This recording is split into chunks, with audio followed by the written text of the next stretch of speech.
Rahubat.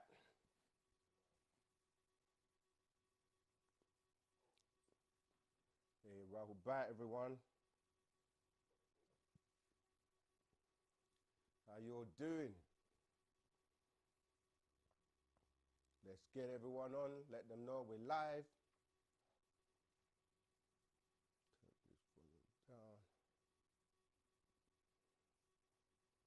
Let everyone know we're live. Live Wu-Sabat Ask Us Anything.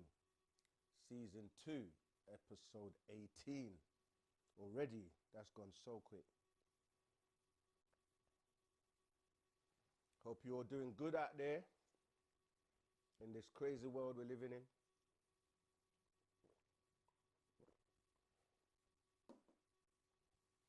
I didn't play my theme song today. Let's get that on whilst we wait for more people to join. Remember, the theme song by Love and Unity called Freedom for the Master Teacher.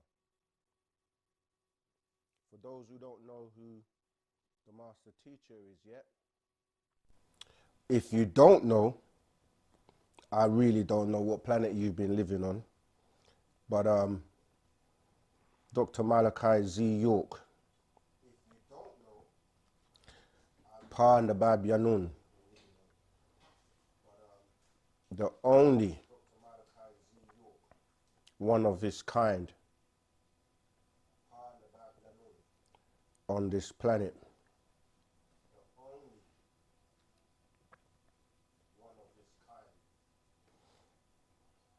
But there you go, the theme song. What are you willing to do to make our dreams come true?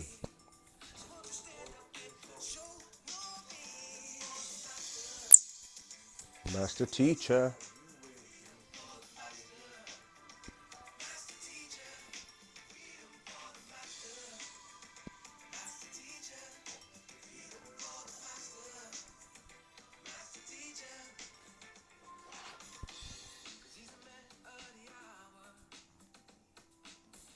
Okay, let's do the shout outs.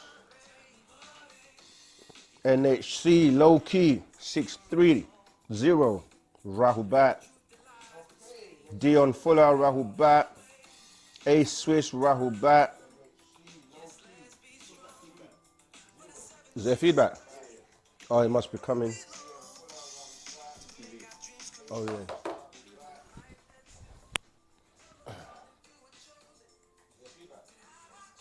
We're just taking care of a little technical, that gone. Yeah.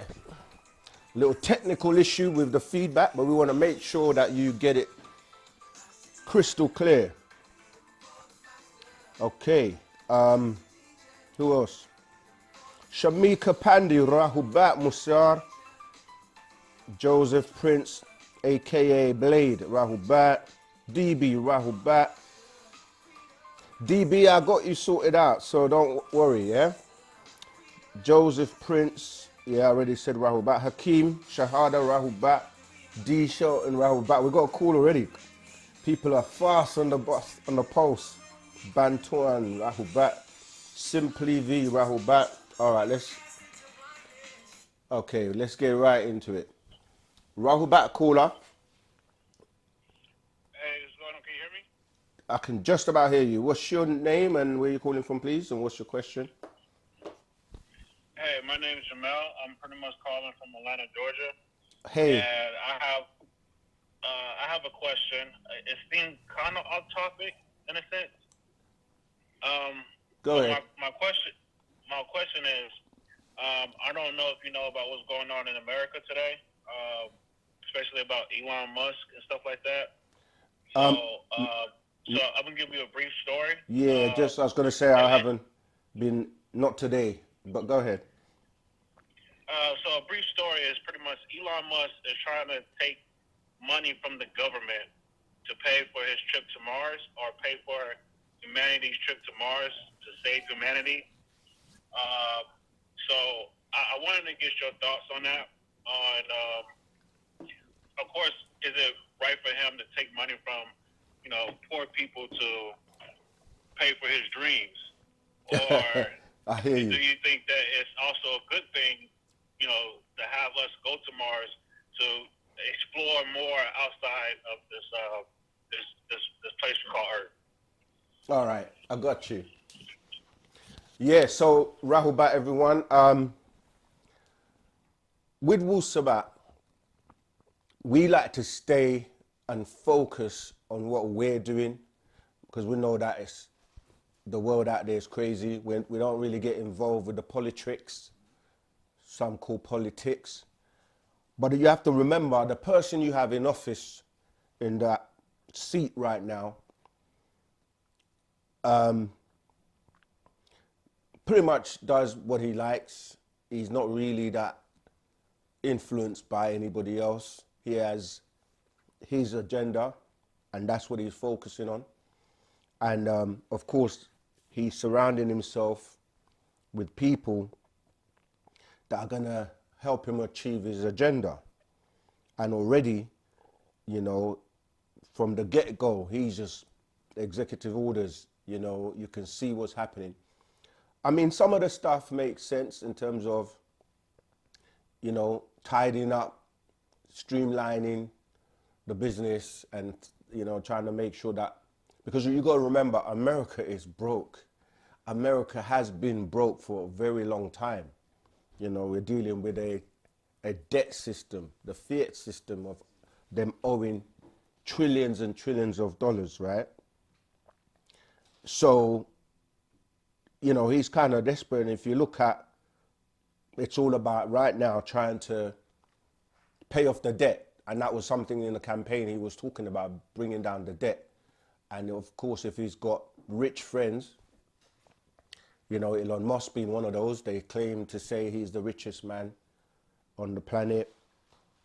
So why is he taking taxpayers' money, for example?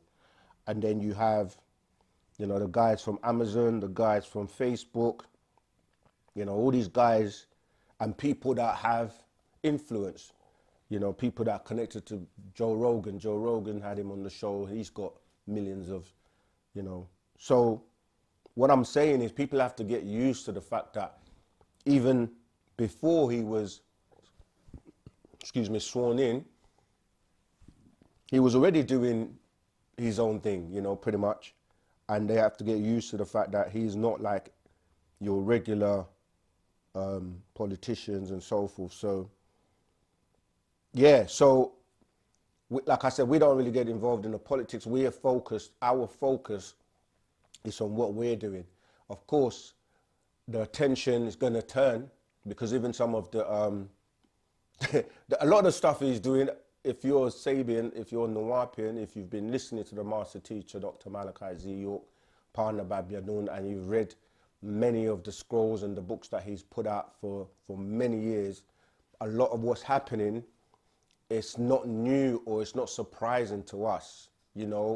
We explained a long time ago that he was going to come back and he was going to build, what they claim to be Solomon's temple and so on. And that whole thing with the, clearing up Gaza and the Israel and, the Hamas. And it's amazing when you look at the land now, it's literally leveled. And we know that he was going to be rebuilding. And this week he's been saying on the news, he wants to rebuild. He wants to rebuild Gaza. And to us, it's like, okay, cool. There's going to be that he's going to go and build the temple to Nana. All right. So that is not surprising to us because we knew this was going to happen. It was about the land. It was about building. And unfortunately, we had to go through all of this displacement of people. And even like people saying like, oh, the Palestinians are not allowed back there. And, the excuse is that obviously it's going to take time to rebuild. But we know just from experience and from previous wars that, if you look at the Iraq war or other wars, what happens is when you destroy, you have to rebuild. rebuilding means you make money from contracts and, things like that. So for us, we're not really trying to focus on that. We want to focus on what matters. The main thing is, for us, is Partner Babyanun, right? Unless we hear that Trump is going to pardon him or do something in relation to, freeing the master, because if he's really about, bringing about justice and world peace and all of that, then for us, our main concern is free Dr. Malachi Z.K. York, Partner Babyanun. Do you know what I mean? Because that's what we're concerned about. And anything else, we're really not going to get involved. But we definitely want, because Partner Babyanun, what I was actually just asking and saying, if you have not heard of him or don't know about him, then I don't know what planet you've been living on. And I'm saying that to say that he's literally the best example that I know, and many will attest to this, for an example of what you call love, care, whatever you want to look at to be like of a high standard. That's what he represents. But we've got another call, so let me take this call. Hey, Rahubat Zaman, I think it's Terry. Where are you calling from, and what's your question, please? Yes, this is Terry Joma. I'm calling in from Zambia. Rahubat. Yes, so the question I have, I think I'd asked a question in one of the Zoom classes. Okay. Regarding the master teacher. Right. Like as the being Yanun, after you exit the physical vehicle of Dr. Malachi Ziok. Go on. Like, yeah. When will he come back? Then the brother answered, and then he said, though we can still connect with him through a prayer. So I just wanted to find out more about that. Okay. Right. Let me tell you what I'm going to answer the question. Right now, we ain't thinking about him exiting, because that's not a good look or a good sign for us. So instead of us worrying about after he exit, will he come back or will we still connect to him? Why don't we focus on getting him out? That way you can break bread with him, you can experience him and be around him. Do you know what I mean? It's like, we know our fate, F-A-T-E, is dependent on him, because he knows the way, he has the secrets, he knows things that we need, and there's still work and things he has to do for humanity and for us. So we're asking questions like, after he exit, are we still able to connect with him? The answer is yes, because he says that, look for me in the wind, look for me in the, he says many things, how you are connected, how you can be connected to him. But I'm not trying to wait and focus on if he exits, right? We want to get him home. That's what we need to focus on. But yes, a lot of us, sometimes we wait for what's to come as opposed to what we've got, Like, for example, there are people who want the latest books.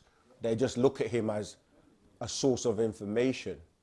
And even though we have all these books and 1,000 books that most people haven't read or mastered, some people may not have even mastered one book, such as the Holy Tablets, which he put out in the 90s, 95, 96. They've not read that whole book from beginning to end and mastered it, but everyone's waiting for the new book, the new book, the new book, the new book. I'm saying, like, appreciate what you have. We deal with living in the now, right? We focus on the now because, tomorrow is not given. So let's focus on now. But I've got another call. Let's go straight to that new call. Rahubat, Rosalind. Where you calling from? Hello. Hey, Rahubat. My question is, I'm just trying to understand exactly uh, the Negroes that are considered to be the descendants of the so-called slaves of America,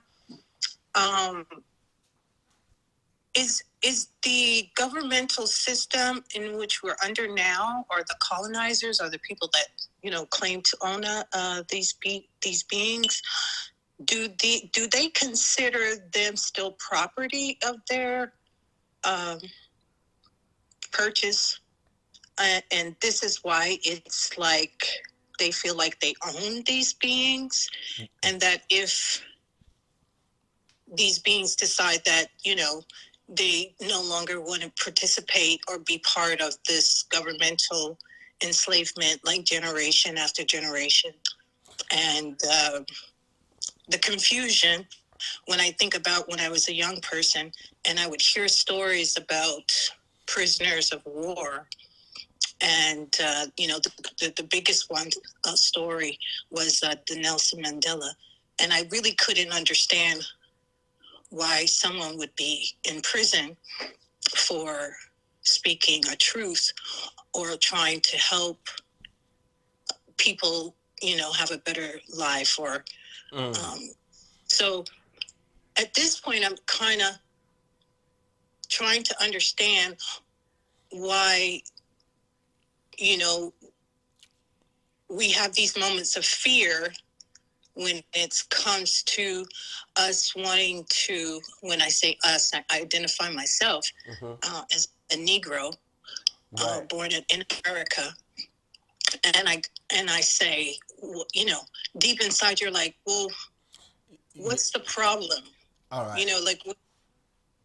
Yeah, sorry. And that we have a governmental system, and that United Nations is not involved in helping free innocent people and protecting the average person who wants to identify with their ancestral line and claim their identity. Because I believe they all know the United Nations and the government, and they have records of who these people are, right? And that just by the concept of them claiming that they classified these people as Negroes on their birth certificate, that should be, in a way, the proof, first of all, that, Okay, let me answer the question, please. Cause okay, sorry. I hear you. And okay, first of all, you're not a Negro. And you're right. When you are classified as such, you do not have any rights. And this is even in the Constitution, right? So you don't have any rights. This is why it's taken a while, because you have to, first of all, teach people. The closest thing to being recognized as having some sort of rights, even though, excuse me, in this day and time, they don't even really honor and respect the Moors, right? Because there were actually treaties signed that distinguished what they would call Moors from what they call the Negro or the slaves, as you say. So yes, the Negro, this is why we don't identify with that, and it's going to take time for people to recognize and say, we're Musbatu. Now, you can say that, and someone who's never heard of that or doesn't understand or understand what that means, they won't identify with it.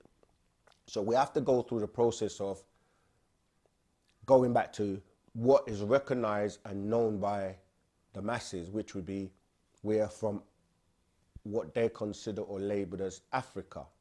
So the Africans, which would be the original people on the planet, by way of any type of method you want to use, whether it's historical, whether it's anthropology, whether it's, DNA, whatever type of method you'd like to use to establish who are the indigenous people on the planet, not just in America, because this is another trick.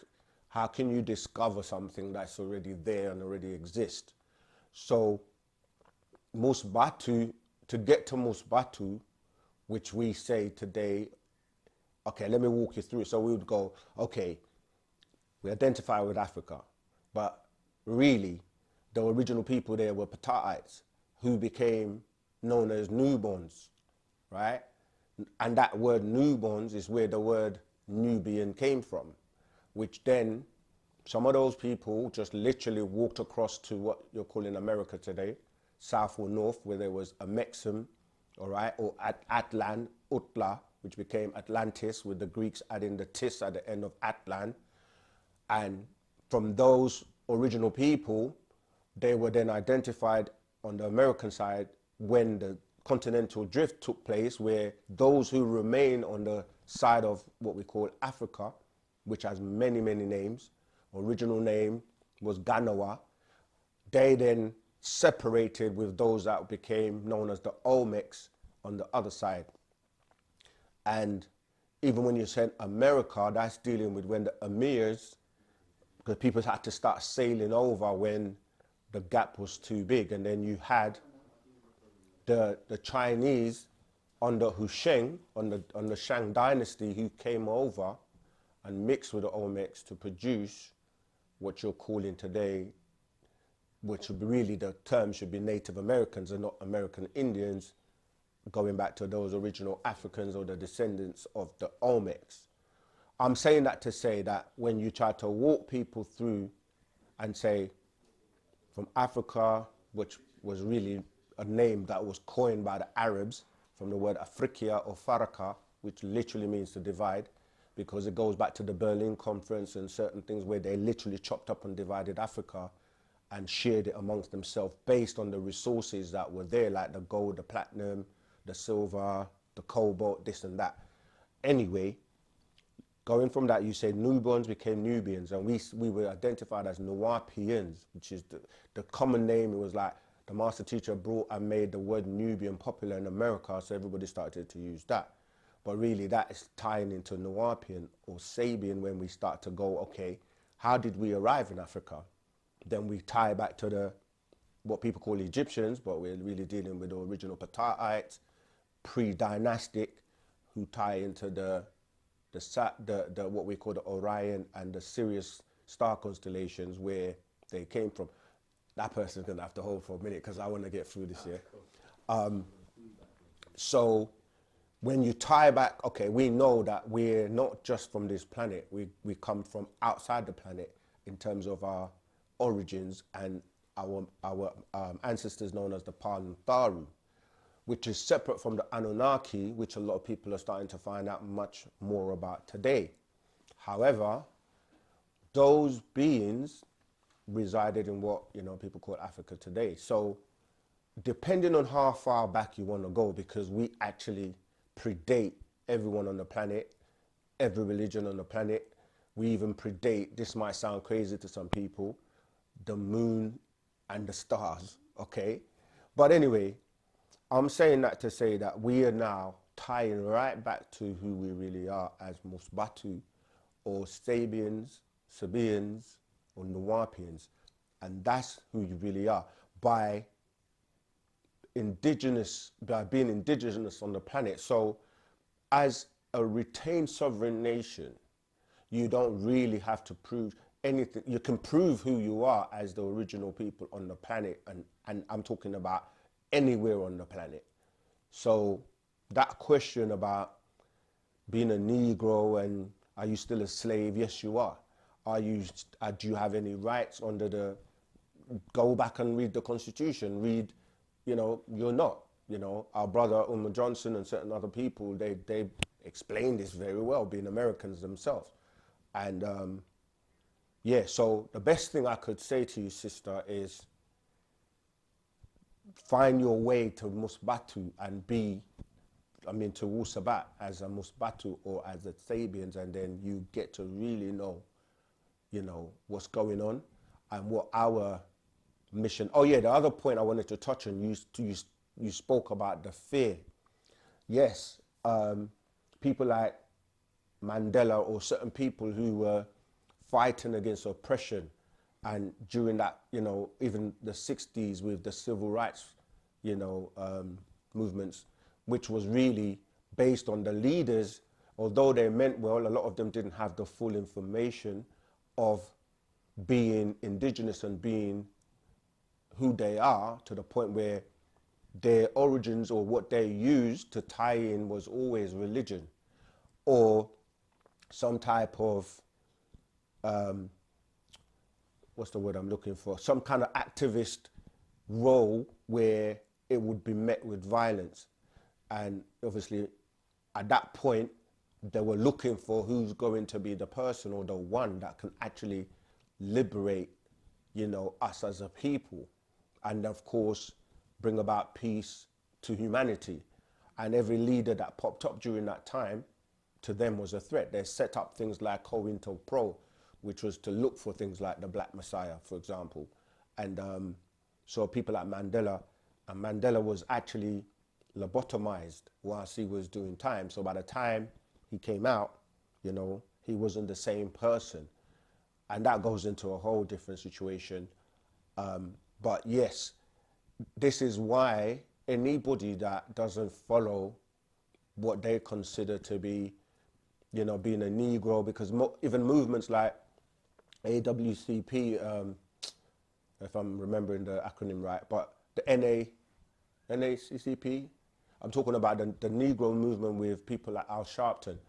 I might look it up whilst we're, yeah, that's it, right? Those movements, a lot of those, if you look at the leaders of a lot of those movements, they're what people will consider today mulattoes or Uncle Toms, if you want to use that word. You know, they're people that they didn't really, they said, yes, sir, how high shall I jump? 10 bags full, sir. You know, they just like, until this day, any leader who is not really, you know, a puppet, you know, that like the master teacher, Pana Babyanon, he's always stood for truth and he's still standing for truth. He doesn't, you know, stand for injustice. But yeah, there are a lot of things that are taking place right now. You know, I heard, of course, again with the new president, that he's going to get rid of celebrating Martin Luther King's Day, Black History Month, and these kind of things. So these are things that, you know, should be of concern. And so we're just here focusing on Wu-Sabat, teaching the truth, uniting everybody, basically trying to bring world peace and deal with our liberation as a people. And that's what Wu-Sabat is here to do for anyone who's really about that. So, you know, we just teach the truth, and that's it. And you can do your own research as well. Just because we teach doesn't mean that you just leave everything to us. Oh yeah, the point I wanted to touch on, the fear. We're living in a day and time because, as you say, things are changing. The planet's changing. You know, Mother Nature's changing. It's time, the time we're in is called the sun cycle, 9 ether. It's a rejuvenation and a resurrection of a consciousness that anyone who's really vibrating on that frequency will resonate with, and that's what it is. So yeah, all right, I hope that's answered the question. And if you're not already in our Telegram group, please look in the chat, join our Telegram group, because the conversation continues, and by you joining, you're helping us to reach more people. And so yeah, look in the chat. The Telegram link has been posted. Okay, let's take the next caller. Rahubat, what's your name, where you calling from, and what's your question, please? Sakar, Arizona. I want to know how Malachi Z. York went through his whole process of actually gaining his wealth to support the movement.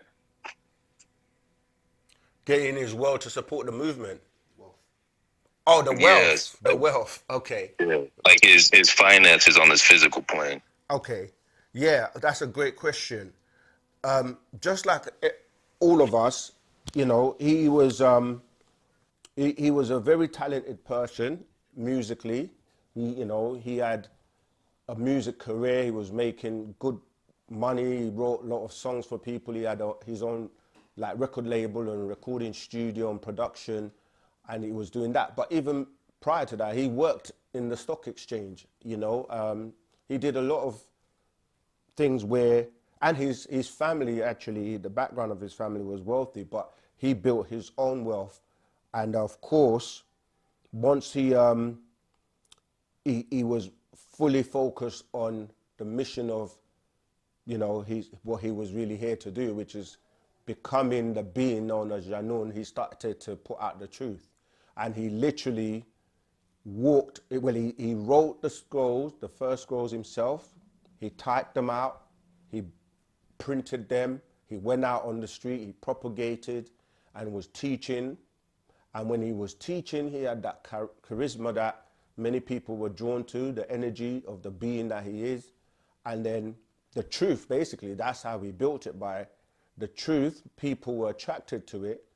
And then, you know, he started to produce more pamphlets, as they were known at the time. Those became, you know, books, publications. And obviously many people started to gravitate to him.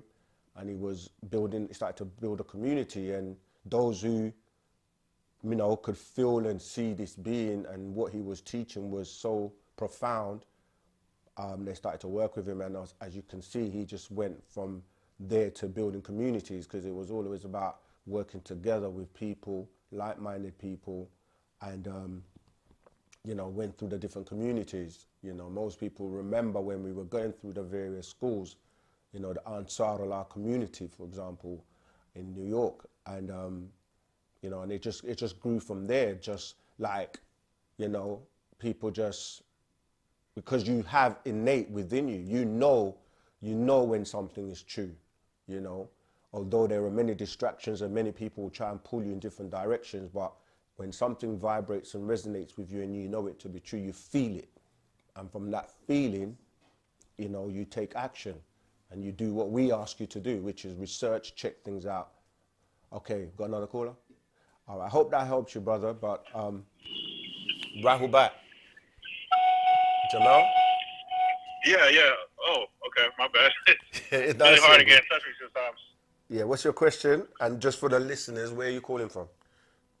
I'm coming from Atlanta, America, Tua. and my question goes back to Simon in Egypt around 957 BC. It kind of goes back to there and back to King Tut. As you know, as King Tut is a very prominent king, very rich in gold and stuff like that, and you know, most of his thrones and artifacts and all this other stuff was buried with him. But my question is about Simon. Simon is around the pharaoh before the fall of Egypt, and my question is that Simon kind of translate with Solomon in the Bible, whereas, you know, Simon's daughter married Solomon somehow, and all that story mixed up. My question is that do you think that Simon and Solomon was actually coexisted around each other, or do you think the Solomon part of the Bible was just kind of like fabricated? It is. You've just answered your own question. It is fabricated. Oh, wow, okay. Because a lot of the names that end up in the Bible, like, they're made up names from, like, ancient Egyptian characters that existed, but they got concocted. So when you're saying Solomon, you're actually saying Sol, Om, and Amun or something like that.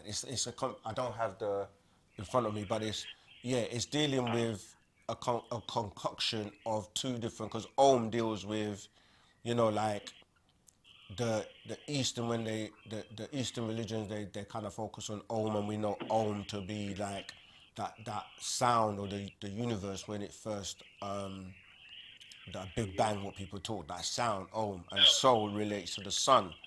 We got another caller. So yeah, you've answered the question, and if So you're, let me ask you this then: yeah, do you think Solomon is Solomon, in a sense that maybe they got the name mixed up, and When you say Simon, Sovereign. where is Simon. how are you spelling that? As in SIAMUN. Oh, SIAMUN, did you say? Yeah, yes. Simeon? I'm not. Where is that? Where's the reference that you're getting that from? Wikipedia.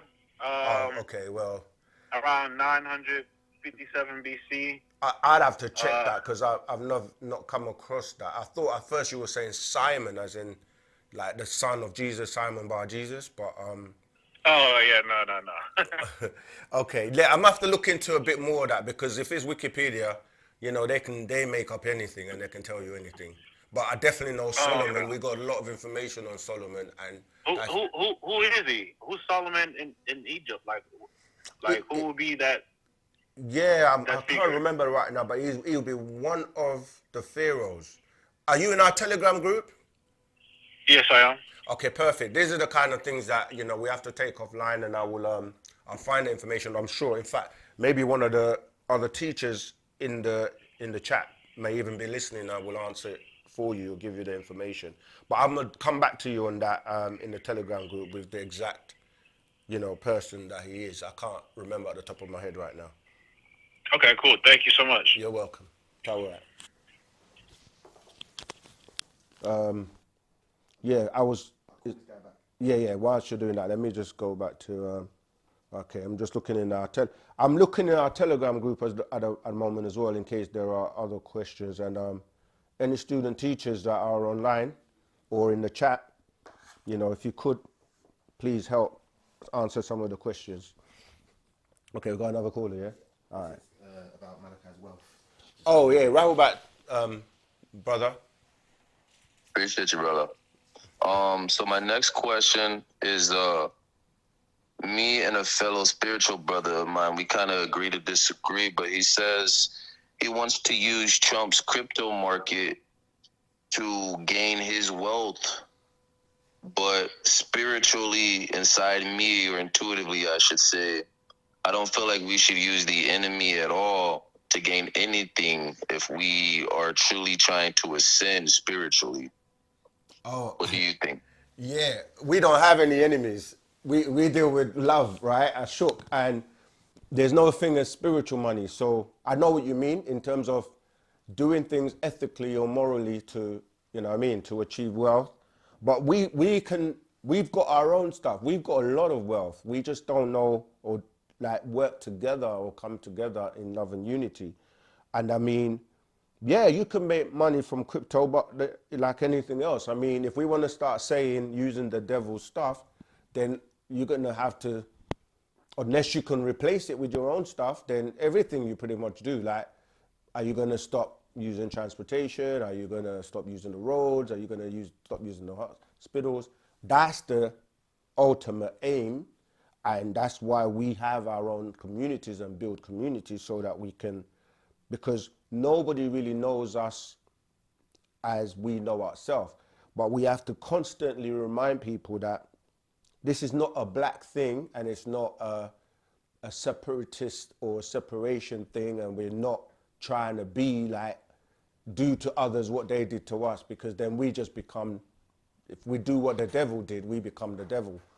So we got to work together, find ways of being self-sufficient. The Honorable Elijah Muhammad and all the great leaders taught, and other races do it as well, do for self, like build. We are builders. We built the pyramids and we built communities. We built we civilized everybody else. We're the civilizers. So the richest by far with all the resources, Africa's got all the resources that built the wealth of the West, gold, platinum. And most of what has been stolen or taken from Africa is literally like less than 10% of what is still there and available. So, we just need to organize, come together, work together, build for, watch. It's like the movie Black Panther. We're like the Wakanda. So, but I got another caller, so let me just interrupt and take this. Hey, Rahul Bat, Cali Monk, how you doing? Rahubat. Rahul back. I'm okay, man. I'm back here in Los Angeles, and my chest is hurting because of the poor air quality. Oh You know what I man. mean? I think that they're doing this on purpose, man. They're trying to lower our population because they have their agendas or whatever. But like you said, we don't live in fear. We have our own agendas, and we're 100%. gonna survive. Yeah, we're gonna survive. So my question to you is, what is your whole thought about the cloning situation? Because I was thinking, like, how come the master teacher didn't clone himself so he can still be out here? Because we miss him. We are missing so much. You know what? Yeah. Yeah. I've been studying the master teacher for a while, and we just need him so bad out here, man. We just need his presence, and it's just like they knew what they were doing by taking him away from us, man. And it's just like we just need him so much right now. So, Yeah. what do you think about the cloning thing? Yeah, there are no shortcuts. He's unique. He's who he is. And if you study cloning, remember, he was the first one to really go deep into the cloning thing. If you go back to the man from Planet Risk, he explained about cloning. He explained in even like the Holy Tablets, you know, he was telling you about Ra'el and, you know, the society, Clone Aid. They were cloning many years ago. The sheep Dolly, you know, they've been cloning for a long time to the point where now you don't know who's a clone from who's real, and he warned us of this. Many celebrities now have clones. You know, there's talk about, you know, I don't know if you've seen the latest Bad Boy with Will Smith and what's that? Yeah. Martin Lawrence. Yeah. They have Apparently, clones in Brazil. yeah, they said Right. that he passed away and his family were aware and they signed agreements to clone him and stuff. But obviously, people have to do their own research. I'm just trying to say, like, there are people that you see, celebrities, that people are like, they're in one state and they're in another state at the same time performing, you know, doing shows, and you know, people are catching people like they're glitching and like, you know, needing reboots and recharges and stuff like that. And you know, when you look carefully, you know, it's getting to a point where, and the master warned us about this in the Man from Planet Risk book. So when you say cloning, cloning has been a science that's been mastered a long time ago. And when you really think about it, going back to even like, you know, what he was explaining, that the rich people that can afford it, even back then there was a recording, he was answering a sister's question and he was like, it's not like everybody had a clone, it's like those who needed body parts, right? People that needed body parts and could afford it, you know, because imagine you needed a heart transplant or a liver or whatever, and you could afford it. You could use something called cryogenics, which is basically have those organs ready. So, because you hear people that be like, we need a heart, and they got to try and find a match, and then if it's not found in time, they can't make it. So these rich people will have clones for body parts. So when they needed a transplant, it was there ready, and you know, so that's something that has been happening for a very long time. The only problem with cryogenics is like you can't do that with the brain. You can only do that with body parts. Right. So if you have, you know, if you haven't got the brain and the brain is completely damaged, then that's not going to work. But yeah, there are many clones now around and cyborgs and all kinds of beings that you don't know who's who anymore on planet Earth. So yeah, you got to be careful. And now obviously Elon Musk and his robots, I've seen, you know, they're getting more and more advanced and they've got AI in them now, and it's just getting to a point where, you know, they tell you what they're doing in the movies. There was a movie called Ex Machina that came out many years ago. If you ain't seen that. Okay. Yeah. But anyway, go ahead. Gotta see that. Yeah. So that term cryogenics, the first time I heard that was in the movie Demolition Man. Right, there you go. Yes. I actually seen it. Yeah, actually seen it. So they have that technology. They're just not releasing it to the public. The public don't know the about it. technology that the public has, remember, when new technology comes out, it's normally, you know, even for you to be able to work on the project, this is why a lot of people have to have security clearance to work in certain departments and you know, and they're sworn to secrecy because they will try and test it out, and then by the time it's in the public, they're like 6 levels deeper. So the master, again, he explained that to us many years ago. He's like, if you got an iPhone 1 right now, they're already 6 iPhones deep. So, but in order to make money and milk it, they have to stagnate how they release it to the public, you know. So it's like every time you go, oh, there's a new feature with the new iPhones or the new whatever it is, you'll go and get that, and then you know, after like a while, they will release the next one with a few more features, and that just keeps like drip feeding you until you just keep buying and buying and buying. So yeah, they already have that. They have so much. When we're dealing with extraterrestrials, the level of technology we're talking about is crazy. But to go back to your original question, yeah, the master teacher is an original, and instead of us keep talking about things like having a replacement or what happens when he's gone, let's focus on getting him out. That's what we need to do. Yeah. All right. Definitely. Okay, brother. Appreciate Thank you, man. Thank your answer. Appreciate love. All right. Take care. All right, listen, man. Wadu. All right. All right. Whilst I'm waiting for the next call, let's go on the chat. Dion Fuller, the first question. Rahul Bazamar, can you break down how Visa ties into 666? I understand the VI, but I didn't get the S and the A. Okay. From Fayetteville. Okay, so yes, so the S it ties in because of sigma, and you have to research sigma, and the A is the numerical value of the from the abjad system, ABJAD. The abjad system is where letters have numerical values attached to them, and A would be a 6. All right, yeah, we've got a call, so. Join the Telegram group, everyone, if you haven't done so, because that's where we continue and give you more detail. Hey, Rahubat caller, what's your name, where you calling from, and what's your question, please? Hey, brother. It's me, Sakat, again from Arizona. Hey, Rahubat. My question is, who exactly is Malachi Z. York spiritually, not just in his physical form? And I've also heard he is Tahuti or Thoth or Ningazira, you know, Anunnaki or whatnot. Is this? Oh, I'm sorry. One last question. I'll let you go. I'm sorry. No, it's all right. I've read the Emerald Tablet of Thoth, and he explains he had a teacher named the Dweller, and that's all. Thank you, brother. Okay. Right. Tawa. So, again, there's a lot of confusion around who he is, and spiritually, he is known as Yanun. That's the being, right?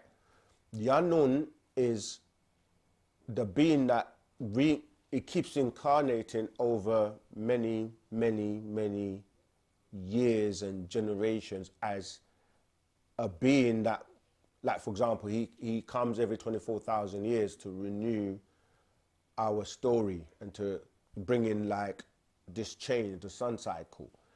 And over different generations, he's known by different titles. So as the brother mentioned, when you say Tahuti, like other people, like the Greeks will refer to him as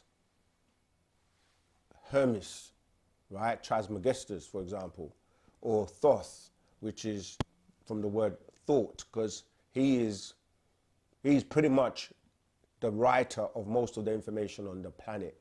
And he's actually put out the sacred wisdom of Tahuti, right? Which goes into great detail.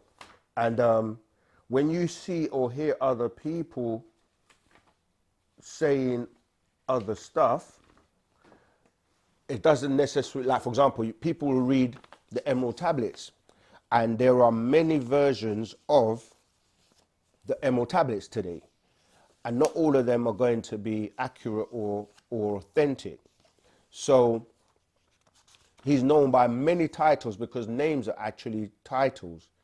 And all right, let me just read a little bit of the introduction from the Sacred Wisdom of Tahuti by the Grand Hierophant Tahuti. So it says, I, the Supreme Grand Hierophant of the ancient Egyptian order, take great pleasure in presenting this corrected document of a most misunderstood and underappreciated doctrine. It was presented as the Kabbalion. This is where people get into the Kabbalion and they don't really know the origins come from Tahuti. When in fact, it was a very poor interpretation by the Hyksos. So when we say Hyksos, that's the Hyksos dynasty or the Canaanites, of what they wish the great Grand Hierophant Tahuti's thoughts works for the world were about. And the onlookers were misinformed in order to sway the true seeker from the right path to the blinding light of European belief systems, and the secret doctrines were all but lost. However, this scroll work is based upon the resurrection of the world-old teachings of the Egyptian Grand Hierophant, known by many names. Tahuti presented to you in this day and time via an incarnation, a wish on the part of the original to have the record set straight, sent it and signified it through myself, right? This is the bit I really want you to pay attention to. I have been known by many names: Amanubi, Rakpata, Isa al-Hadi al-Makti, al-Muklas, al-Mujadid, Ila Mutajassida, al-Kubt, Melchizedek, al-Qadir, Marduk, Chief Black Eagle, Malachi. But finally, back to Amun, Nebu, Re, Akhtar. In all of the depictions and drawings of Tahuti on the walls of tombs and monuments in Tamaray, Egypt, you see Tahuti drawn with a green hue, which is what the Muslims refer to as Al-Khadir. Again, stemming from ancient Egypt, they are all the same with different names in different cultures. I am who I am. Originally named either Zehuti or Zehuti by the Tamare at the Egyptians, Tahuti, Thoth, right, was Thoth was given his better known name by the Greeks. They linked him with their own god, Theos, deity, supreme being, Hermes, Greek. He becomes the son of Zeus and Maya, and Zeus was the son of Cronus and Rhea. None of this is true. They just took the Egyptian and tried to make him theirs and change his teachings. And this Hermes was considered to be the Greek Theos, deity, God supreme, beings of wisdom, writing and invention to the Greeks. They get their word Theos from the Egyptian supreme being Theoris or Theoris, a goddess of women in childbirth, protectress of babies. This is the word used in your Bible, New Testament, in the Greek for God. Tahuti was also the messenger and spokesman of the Netirat, or the Natharu as we say today, right? As Tahuti, and finally, a lunar Neter, supreme being under the sun god Re or Ra.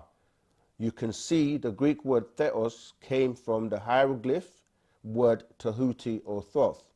And it goes on. There's a lot of information, but yeah, so as the spiritual beings really Yanun, but as he incarnates over time in different cultures, he gets known or given different renditions for who he is.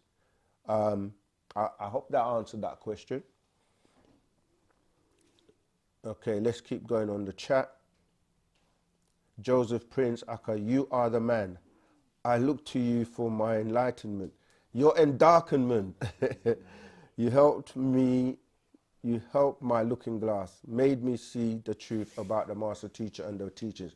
Oh, we're just getting started. But yeah, let me take this call and we'll come back to that. Hey, Rahubat, brother calling. What's your name and where you calling from? What's your question? Rahubat, great teacher. Thank you so much. It's an honor for me to be in your presence and come and ask a question. You're making me blush. My name is Matt. No.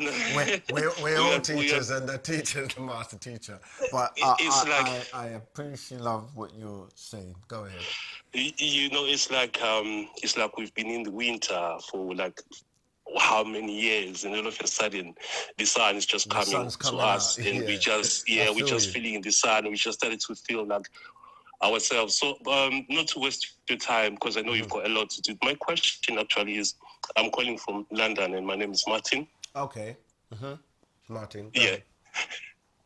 So I was born. I was born in Zimbabwe. So being born in Zimbabwe, we were brought in Christianity. Like we know Yahweh and everything.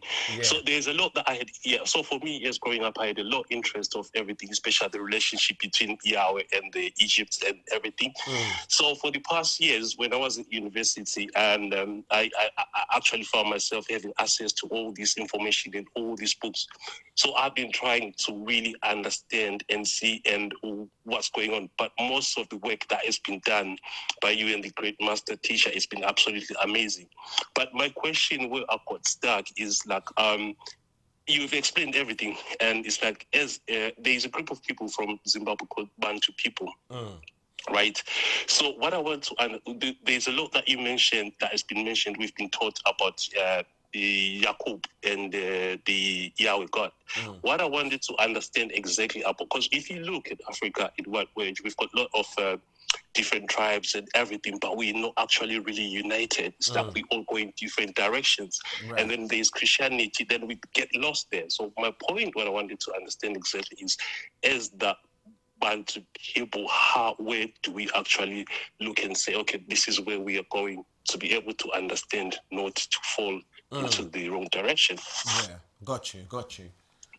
All right, so that's why we keep, I mean, it is very simple, but at the same time, it's a complex subject. We keep telling everybody the umbrella to all come under is Wu-Sabat.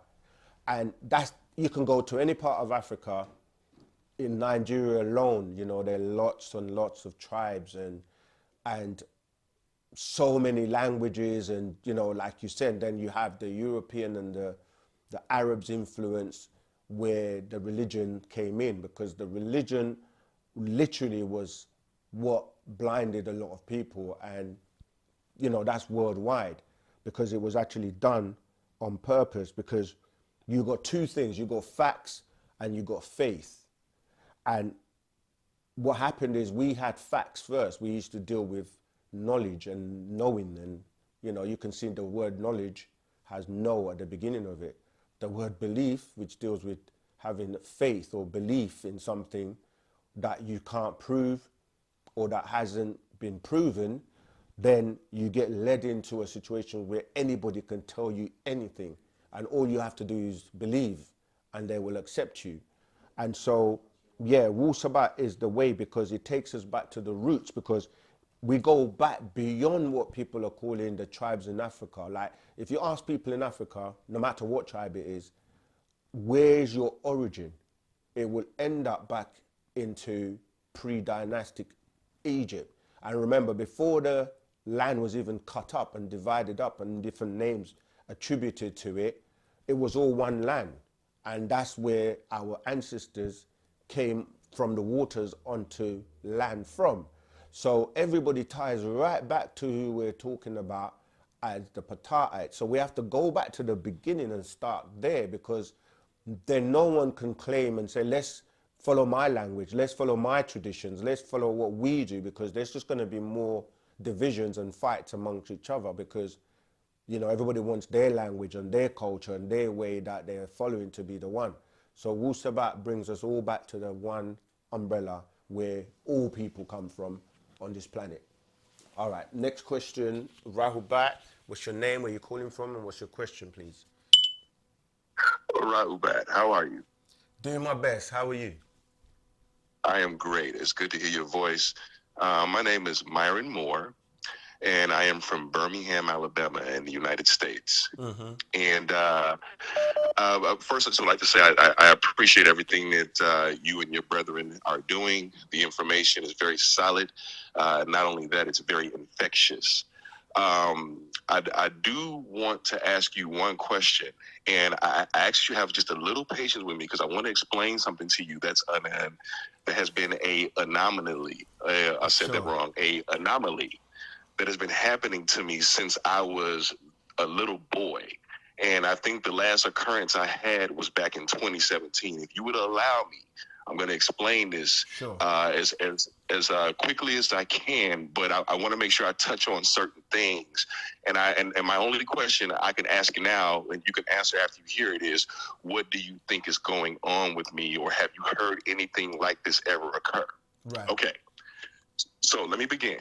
So I my first recollection or my first memory of this ever happening, I was in 4th grade, roughly 7, maybe 8 years old. And I remember it was on a very stormy day, and I was in Chicago, Illinois. I was coming home from school on a school bus. And I remember I used to be very rambunctious, but on this particular day, I was very quiet. I was very succinct. And I remember sitting at my window in the school bus, gazing out my window. And of course, there was a big storm going on in the area. And there was a bunch of clouds in the sky, lots of lightning, lots of thunder. But I remember falling into this gaze, okay? And I remember having this feeling overcome me. And I felt like maybe, I think, now that I think back now, it was my intuition that was speaking to me. That as a young boy, this overcoming feeling of something was about to happen came over me. All of a sudden, within inches from my face, right outside of the glass of the bus, a large lightning bolt struck directly in front of my face. I could see the width of the bolt, and if I could have reached out and just touched it with my hand, it was that close to me. But it happened in a millisecond. There were some children on the bus that actually saw when it actually struck at that particular time. And like I said, I had this feeling that overcame me that something was about to happen.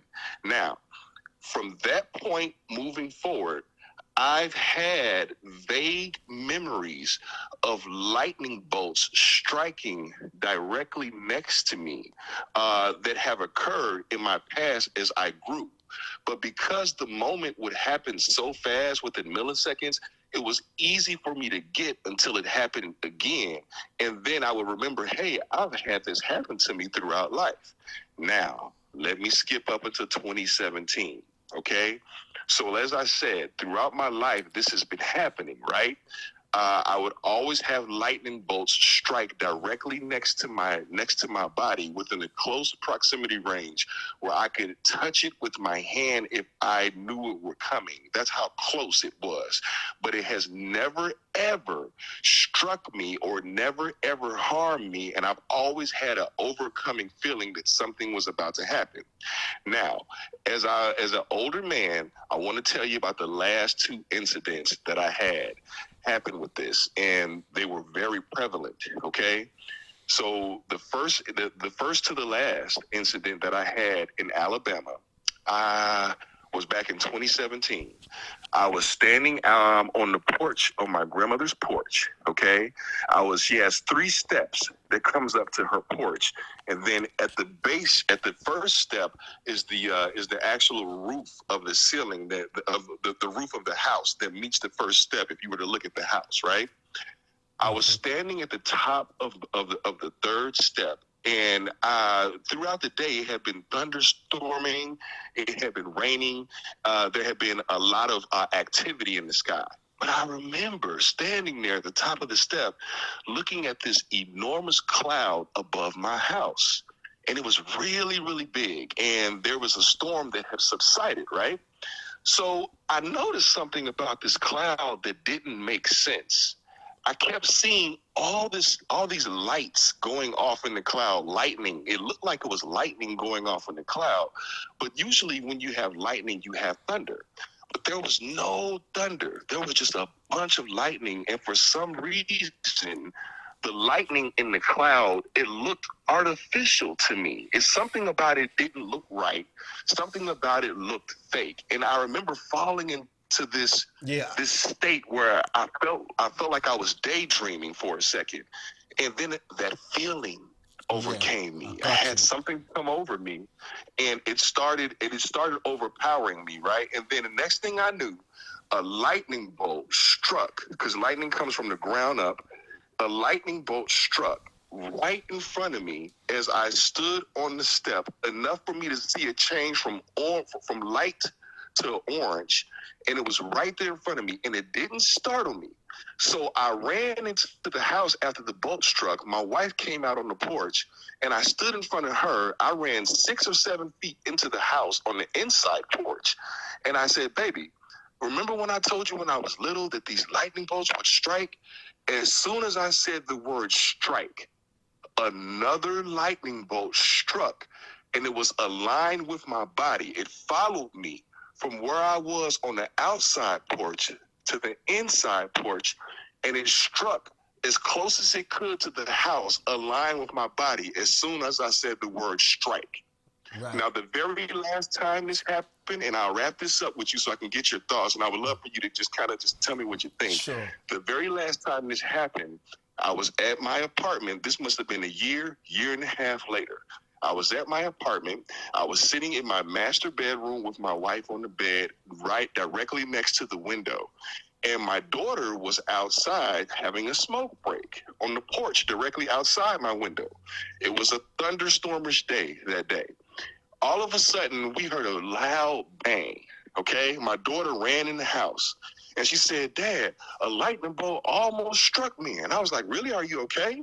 And she said, "Yeah. Remember you told me that happens to you? I wonder if it's happening to me." And I said, "Oh, that's interesting." But I said, "Where did it strike?" She said, "It struck right outside your window." And I said, "Wait a minute, what? Outside my window?" That's exactly where I was sitting in my master bedroom when we heard the loud bang. It struck directly at me right outside my window, as close as it can get to me. But they never ever harm me. I don't know if it's something innate within me. I don't know if there's some type of communication that's been trying to reach me since I was a child. I don't know what it is. What do you think? Okay, let me address it for you. I was just gonna say there's probably haters like waiting in the chat and waiting trying to call like this brother's taking so long. Let's get to the question. I had to explain it to you. No, I got you. Maybe you're supposed to be the new Black Flash. No, I'm joking. Seriously though, the okay, so people's personal experiences are really their personal experiences, and we do get a lot of people calling us asking us about, I had this experience, I had that experience, can you explain it? Or I had this dream. And we always say to them, we're not those types of people in churches who be like, we would probably be millionaires if we were like gonna start, oh, I can interpret your dream and tell you what happened to you. So we say, look, your experience is your experience. However, you definitely, in terms of what you were saying about the lightning in the clouds, the master teacher wrote books years ago called Mystery Clouds. Are there UFOs in your midst? And another one, quite a few, but he was explaining, and you got it right when you said, because most people don't study lightning to see what causes lightning, why does it occur, what's the sound that it makes, what color is the flash, many things to do with actually lightning. Just like we say, study meteorites, study certain things. So when somebody's telling you this is actually this, you're like, no, but meteorites don't behave like that. They don't give that color. They don't change their trajectory. I'm saying that to say that there are many crafts, extraterrestrial crafts, and in the skies that they have those lights, and there are wars that are going on, right, between different extraterrestrials, in the skies, on the planet, in the seas, pretty much everywhere as it is on the planet, with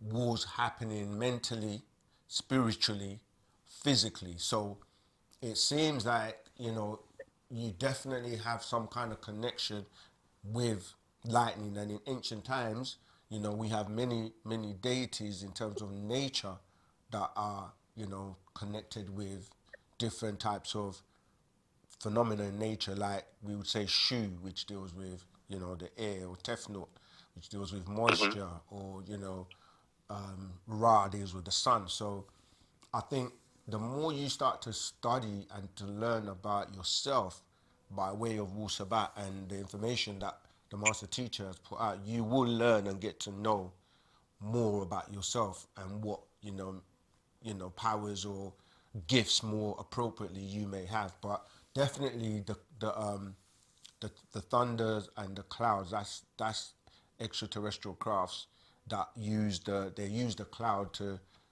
kind of cloak themselves or hide themselves, or like so people can't. Do you think something's following me? Has been following me since I was a child? It's possible, because what these extraterrestrials can do is, because again, many people that have had different experiences with extraterrestrials, they get what do you call, like probes, and they get like little chips and things put in them so they can follow them and monitor them. Some may even have some kind of relationship or connection with them, because you do have, and they've also shown you this depicted in movies, you do have people, extraterrestrials, that have come and had sexual relationships with humans and have produced, offspring that are on the planet. The case of the Jesus story in the Bible, for example, where he was, caught between two worlds. And a lot of people don't understand this, but even in Genesis 6:4, when it talks about Nephilims and these beings coming down and having, it tells you they basically had, sexual relationships with the females and produce offspring. And to be able to do that means that the DNA has to match. So none of what you're saying is like what some people will look at certain things like, oh, you're crazy, you're loopy or whatever, if they've not had the experience. Yeah. But everybody has many different types of experience. It's just that within the society and religion, you haven't been given the platform or the comfortability to be able to express yourself and talk about these things, because Right. you're made to feel like there's something wrong with you when they just can't explain what's going on.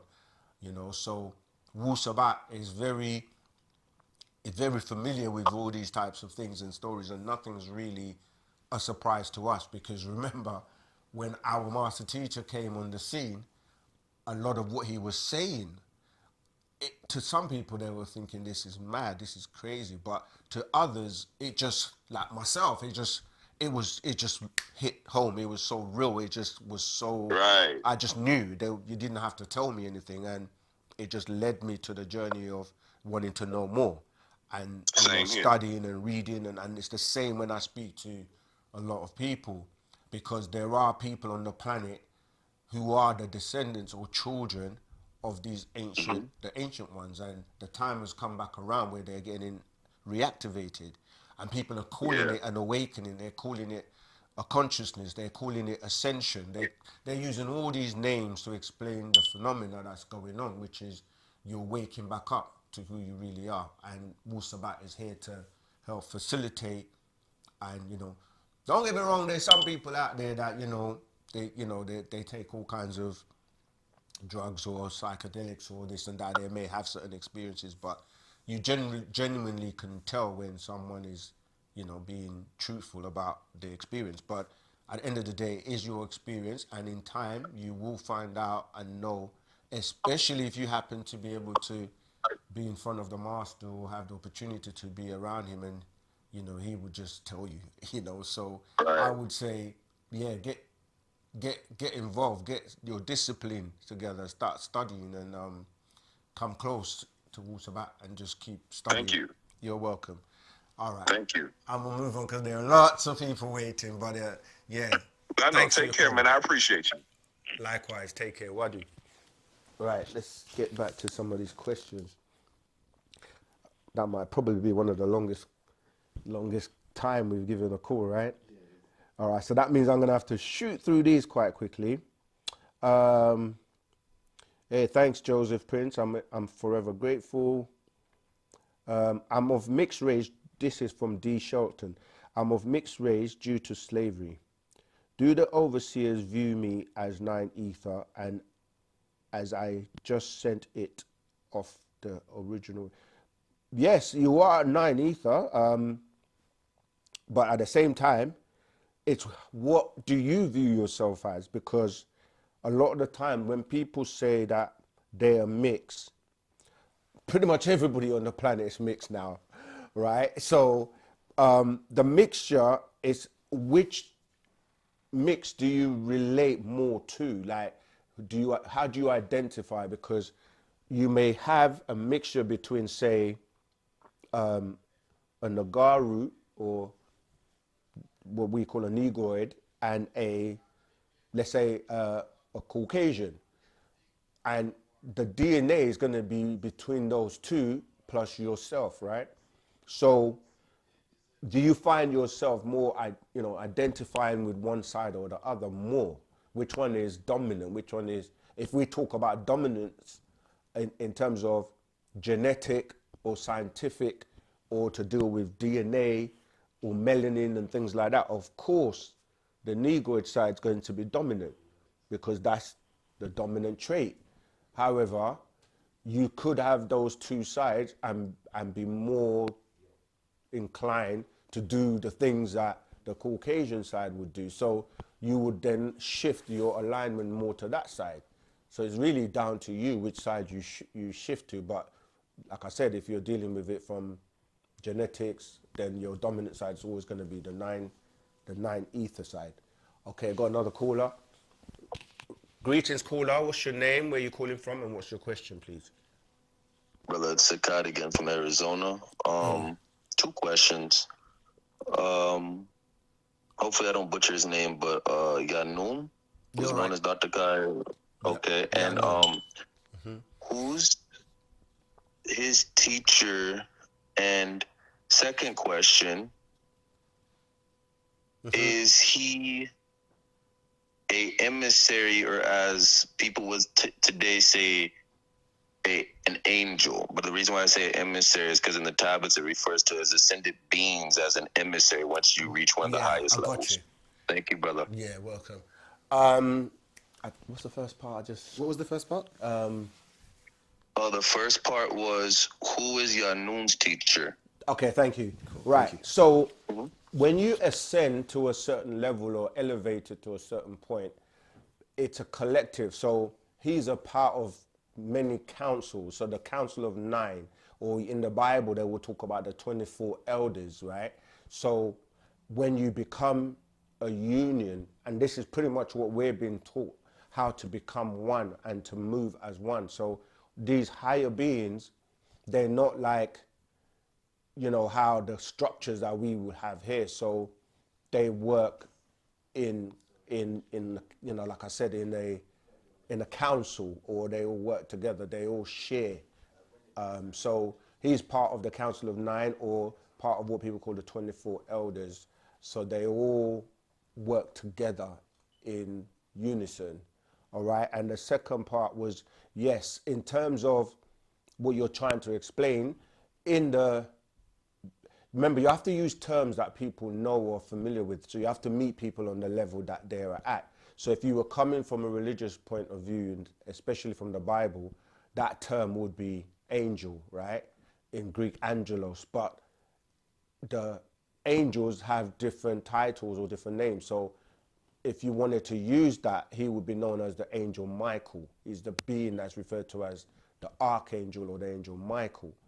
But then if you went to another culture, he would be known, but to us now, he would be what you would call an avatar, right? Or someone that is able to be, is channeled, and he receives downloads or outformation from, as I said, the other beings, like he's a part of, like the Parnatharu, who will then, or any being that has ascended, like most of the leaders that have taught on this planet, when you're dealing with the elders, like, people that might say Yeshua or Sanenda, or they might talk about, other beings, even down to the ones we're familiar with, like people like Malcolm X, Martin Luther King, the Honorable Elijah Muhammad. There were people that, even Noble Jew Ali, that he was still able to receive their information. They spoke to him and asked him to set the record straight on, because what happens is a lot of the time when these leaders or these teachers, they move on or cross over or pass on, other people try to imitate them or become them, or it might be their son, in the sense of like Jesus with his son Bar Jesus, and they try to teach a different doctrine or take people in a different way or come up with a new thing. The same with, Wallace, in terms of the Honorable Elijah Muhammad. You can name many leaders. So he's able to not be possessed, because this is something that people try to use and say, oh, he's possessed because he has all these different beings in him. No, as an avatar, or someone that in the Arabic we will say ila mutajasid, which means that you're able to channel. And so many beings whom he has to allow or accept. It's not that anybody can speak through him, right? So yes, in that case, he's able to be what people call angel. In Arabic, he's referred to as Al-Qadir, the green one. In ancient Sumeria, in that doctrine, he would have been referred to as Marduk or Murdoch. And, depending on which culture, which society, he's known by different names or different titles. We already talked about him being known as Tahuti. Is someone waiting? Oh, let me take that. I didn't realize. Okay, Rahubat caller, what's your name? Where you calling from? What's your I'm question? calling from Canada. My name's Rosalind. Hey, Rosalind. Hi, thank you. My question is, the barytary gland you speak about, is that what it's pronounced? Okay. Yeah. So you're saying that people have been, it's been removed. Is that everybody's? It's been removed from all the people? And that's my first question. And my second question is, if that's the case, if it's not the case, as far as the people that do, let's say, mediumship, they say they're readers, and I know that high government and higher up people use psychics to do certain things. They touch objects and they can see things like the. So who are the people that it's been removed? And if these people that are in these positions, does it mean that they're higher beings? Are they more heart orientated souls? Is there some sort of clarification? Does it mean anybody can reach these levels? Why is it that the people that we're talking about the Naturu or the ones that are working now trying to get to a place where they can get their gland put back in. So why is there a group that doesn't have it, and if and there's a group that does have it? And okay, I got you. All right. Thanks. Right. So not everybody has it, or not everybody had it, and some people do have it, and if they have it, some won't even know or realize they have it. Now, in terms of when you say bara, right? Remember the word bara is what the original name of what people are calling Genesis from the Hebrew barashith. Bara just means to recreate or create, right? So the root word kind of ties into barathri gland. The barathri gland,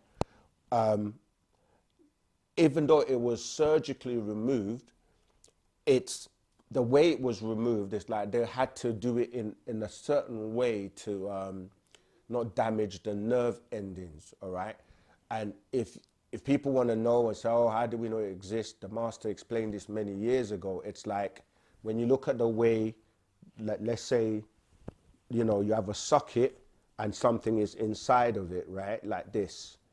When you remove it, you had to be careful not to damage where it was situated, and remnants of it was left when it was removed. And when you look at a brain in terms of if you were to cut it in a particular way, you would look at other sections that have the same type of socket, if I could use that, and see that there was something in it, and then there's one here that you see that something is missing. And how it happened is that it's like if I broke my arm or my leg today, and even though it was fixed back, the bone where it was broken would be different, and so it wouldn't be the same. So if I had an offspring or a child, their hand will look okay, but at that particular point where, due to DNA, where I broke my arm or leg, theirs may be slightly weaker. I'm just saying that to say in terms of that over generations, then we lost the ability, but because of those remnants, you still are able to, not consistently at will, but you're able to still tap into the abilities that having that gland gave you. And this ties into what we call your four higher senses: telepathy, intuition, clairvoyance, and psychometry. So some people still have randomly the ability to use it, and as you start to develop yourself, you may get more ability or connection to those higher senses. And in addition to that, there are people generally who have certain gifts by way of DNA or genetics, or their family line may have had those powers. And so when you're talking about people that have, you know, like psychics and the ability to, some people have the ability to remote view or to, you know, do certain things like, you know, you get people all the time, they'll be like, every time I dream something, it happens, it comes to pass. Or I might just intuition, like the brother that called earlier, he was saying that, you know, he had intuition, something's about to happen, and then it does.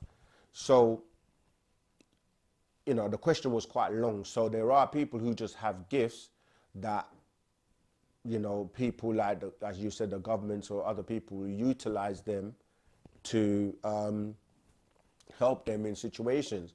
Some people have been using technology, for example, like the things that, you know, Elon Musk is doing with, you know, he's got, you know, some neural company that deals with putting chips in the brain now. This is something, again, a master teacher taught us many years ago. So, you know, you can now have chips inserted into you that give you many abilities.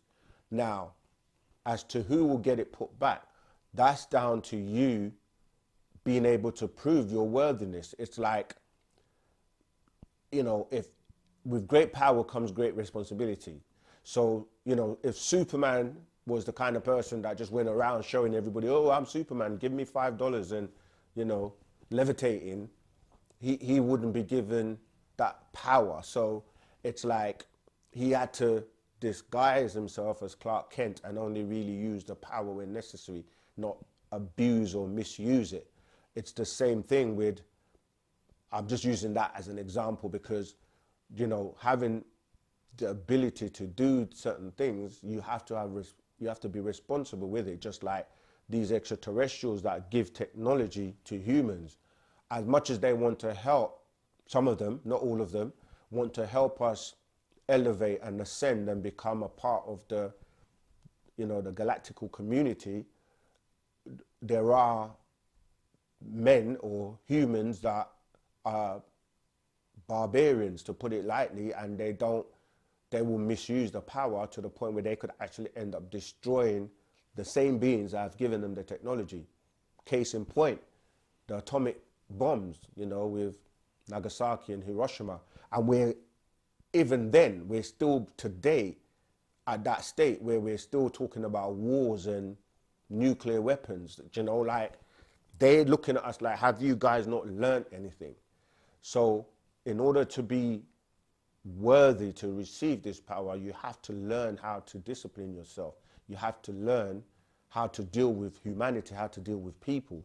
You know, you still have people fighting over religion and fighting over land and things that, you know, a smart, elevated being, mentally, intelligently would not be doing. So these are the things where you have to prove yourself worthy to receive your gland put back. And only the elders that are going to give it or reinsert it will know if you're worthy, because it's not about lip service. It's not about you just saying it. They can read your matrix. They can read your energy, your aura, your intentions, your mind, to know if you have the compassion, the love, which we call divine love or unconditional love, ashuk. They know who is ready. So you can't fool anyone. This is not a religion where you get dipped in water and all of again you're spiritual when you're born again.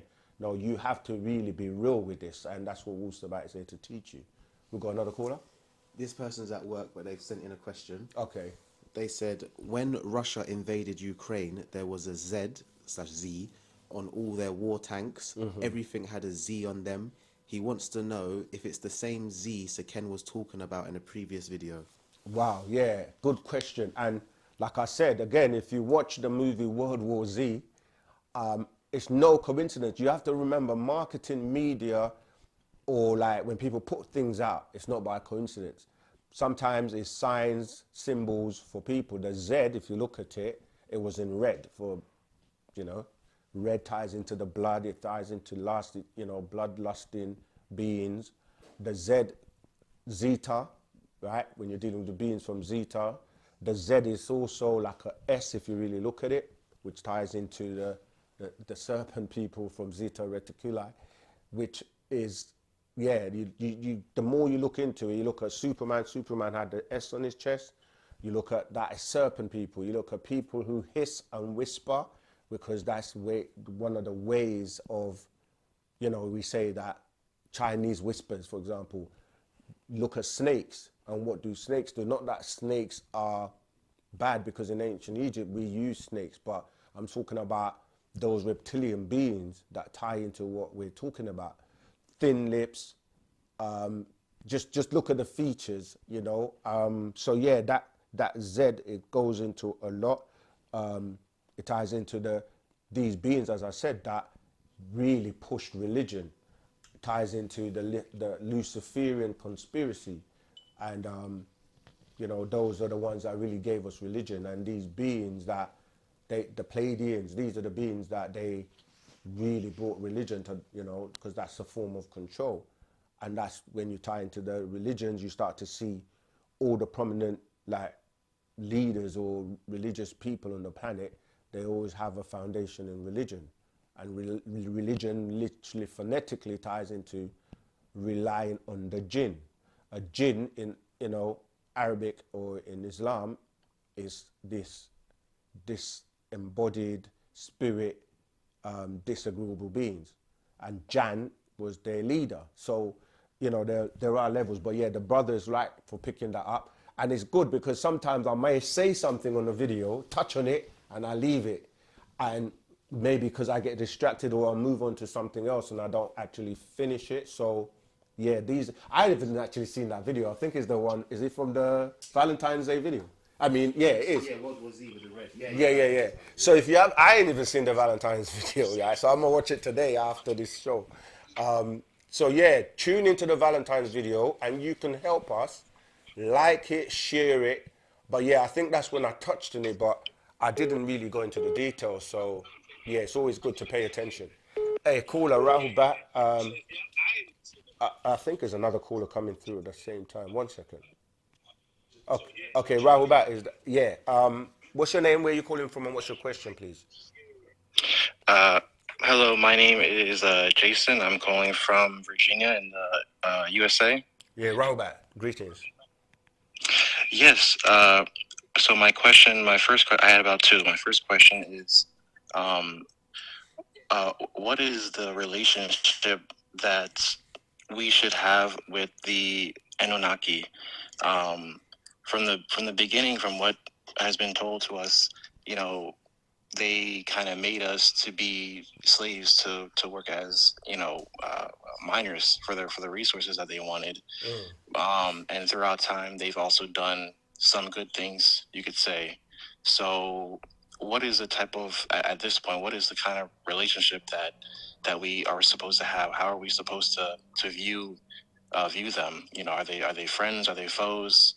Is it adversarial? What is the relationship between us, the descendants, and them? Right. The first thing is this us and we, right? Not everybody is tied to the Anunnaki, because people will make statements like they made us and we are no, not everybody. You're dealing with Anunnaki who came at a specific point in time. But when they came, there were already people here, as I keep explaining, that our ancestors, by way of the original beings that came to this planet first upon the Tharu, they evolved, and when the Anunnaki came, they took a primitive worker, or that which was already existing, and then upgraded it by adding their genetics. And there were many beings during that time that were also creating different beings, and this is where many experiments were taking place with genetics, and they were trying to, create a being to help them mine the gold, because obviously they found the atmosphere and the whole work tedious, and they didn't like it. And obviously the brothers Enki and Enlil started to get into, so they got into conflicts and so on. And this is where that same conflict has been going on for generations, and you got two sides constantly fighting each other by way of brothers, and depending on which culture you go to, we can see this playing out. Now, so when people get to know about the Anunnaki story, and it's explained that they came and they created primitive worker known as the Lulu Amilu, and then they just give you their story, but and then it ties into the Babylonians and the beings that follow them, and then this is where Abraham comes in, because Abraham, with his father Terah, who were really Zoroastrian, they worship Zoroaster, where the word Astar comes from the word star, and they go into what they call really sun and moon worship, and that goes all the way into today in religions, where you have religions that have a 6-pointed star, or they have a 5-pointed star with a crescent, which both tie into sun and moon worship, ties into Islam and the moon worship and the sun worship, because without the sun, they won't know when to do their salah or prayers, right? But all of that was also taken from ancient Egypt, which actually predates the Sumerians and the Anunnaki. So not everyone on the planet has descendancy with the Anunnaki. And when you say Anunnaki, you have to remember there were different beings. It just describes the beings that Anu sent to Earth in groups of 50s, because that's what the crafts that they came in, the capacity of the amount of people they could carry were 50. So the word Na in the Anunnaki literally means 50. The word Ki or Gi, where you get the word Geo or Gia or Gaia, which everybody refers to as the planet, that's where you get the word Ki. Ki was one of the names of the planet. That's how you get all like your geology and your geography and anything that begins with because Ki was originally QI, but it's also pronounced KI because of phonetics, Ki. So you see Anunnaki spelled ANNUNAQI or KI. And that the key, QI, became a GE, became GEO, Geo or Gaia, and that was, but the planet has been known by many names, Terra, Ard, Melimen, Tamat. Depending on which period of time and how far back you're going, the planet will have different names. So Anunnaki was just dealing with Anu, being of the highest. That's how it's translated that. In the Greek, it's spelled A-N-O, Anu, instead of A-N-U, because again, when you study Semitic or Shemitic languages, you'll find out that the vowels can be interchangeable. So Anu, A-N-U, is the one that was ruler over the Anunnaki, or the Most High. And in the Bible in English is also translated as the Most High. So when people get to a point where they learn about these names in the Bible, like God, Yahweh, Adonai, etc., they're like, okay, I don't want to use those names no more, so I would just say the Most High. But you ask them, well, who is the Most High? Where did you get that from?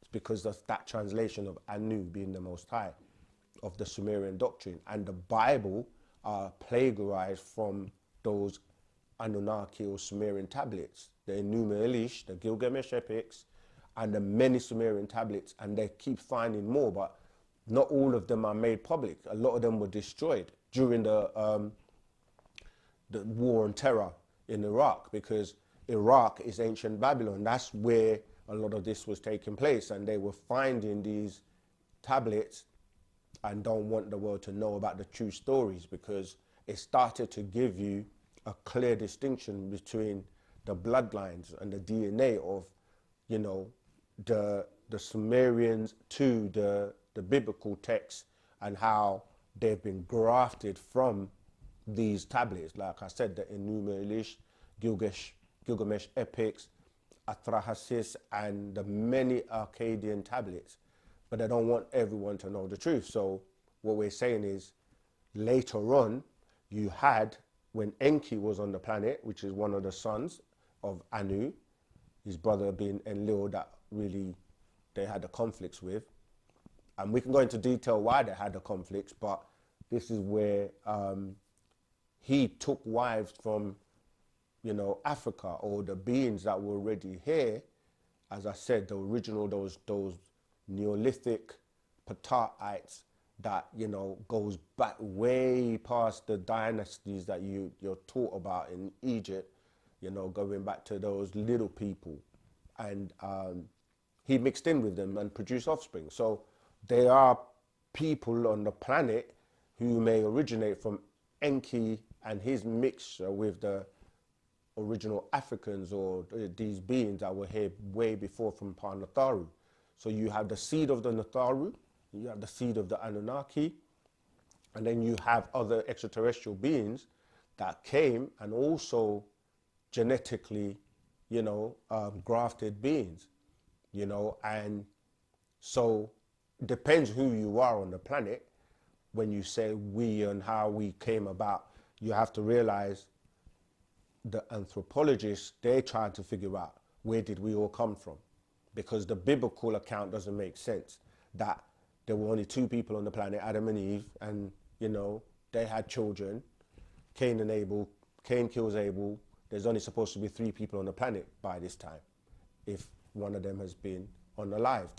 So where did the rest of the people come from? And how do you get the different blood types and the different complexions and the different... So they tried to figure this out. Originally it was taught that everybody came from Adam and Eve. But with scientific proof, that has been proven wrong. So now they're telling you about, you know, the oldest fossils and the oldest DNAs and who came from where and when they started. And they give you now the three root races, Homo naledi or habilis being the African. Then you get the Denisovan or the Homo florensis, which is dealing with the Caucasians. And then finally you have the Neanderthal or the Cro-Magnon, which deals with the Caucasian. And then you can see how the mixtures produce offspring. And then you have extraterrestrials coming and messing with those beings and producing hybrids of all kinds. And now it's even getting worse with AI and robots and cyborgs and all types of beings on the planet. So it literally depends on who you are, what's your descendancy, and where do you go back to. And you will know pretty much based on who or what you gravitate to. Now, some people end up in the wrong camps. You know, it's like, you know, let's say for simplicity, this camp is for good people, this camp is for bad people. I know you can loosely define good and bad as being subjective, right? But let's just say that's how it was originally. It was peaceful, no chaos, no wars, no fighting, no diseases. And this was known as Nupu, right? The green zone. Then you have beings that come down here, and they weren't supposed to, but they came through the, you know, the gates or the portals, come down here, mix with those beings, produce offspring. Their nature, I'm talking about the Nephilims, or you can call the giants and the beings that came down, mix with those beings, produce an offspring that was now their nature, which was more disagreeable and violent, you know, chaos. And then they tried to separate the two by creating another zone called Zupu, where they were supposed to reside. But again, being disagreeable, they didn't want to be restricted or quarantined. So they started to mix.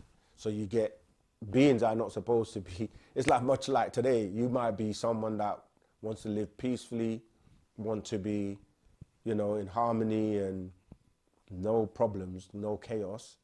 But then you have other beings that behave and act and live that way, and you don't want to be around them or be amongst them. And you know, this is what the confusion comes in, because everyone's like in the wrong places or mixed up. So now the time has come again when 6 ether forces, which deals with disagreeable wars, killings, murders, chaos, diseases, the list goes on and on and on.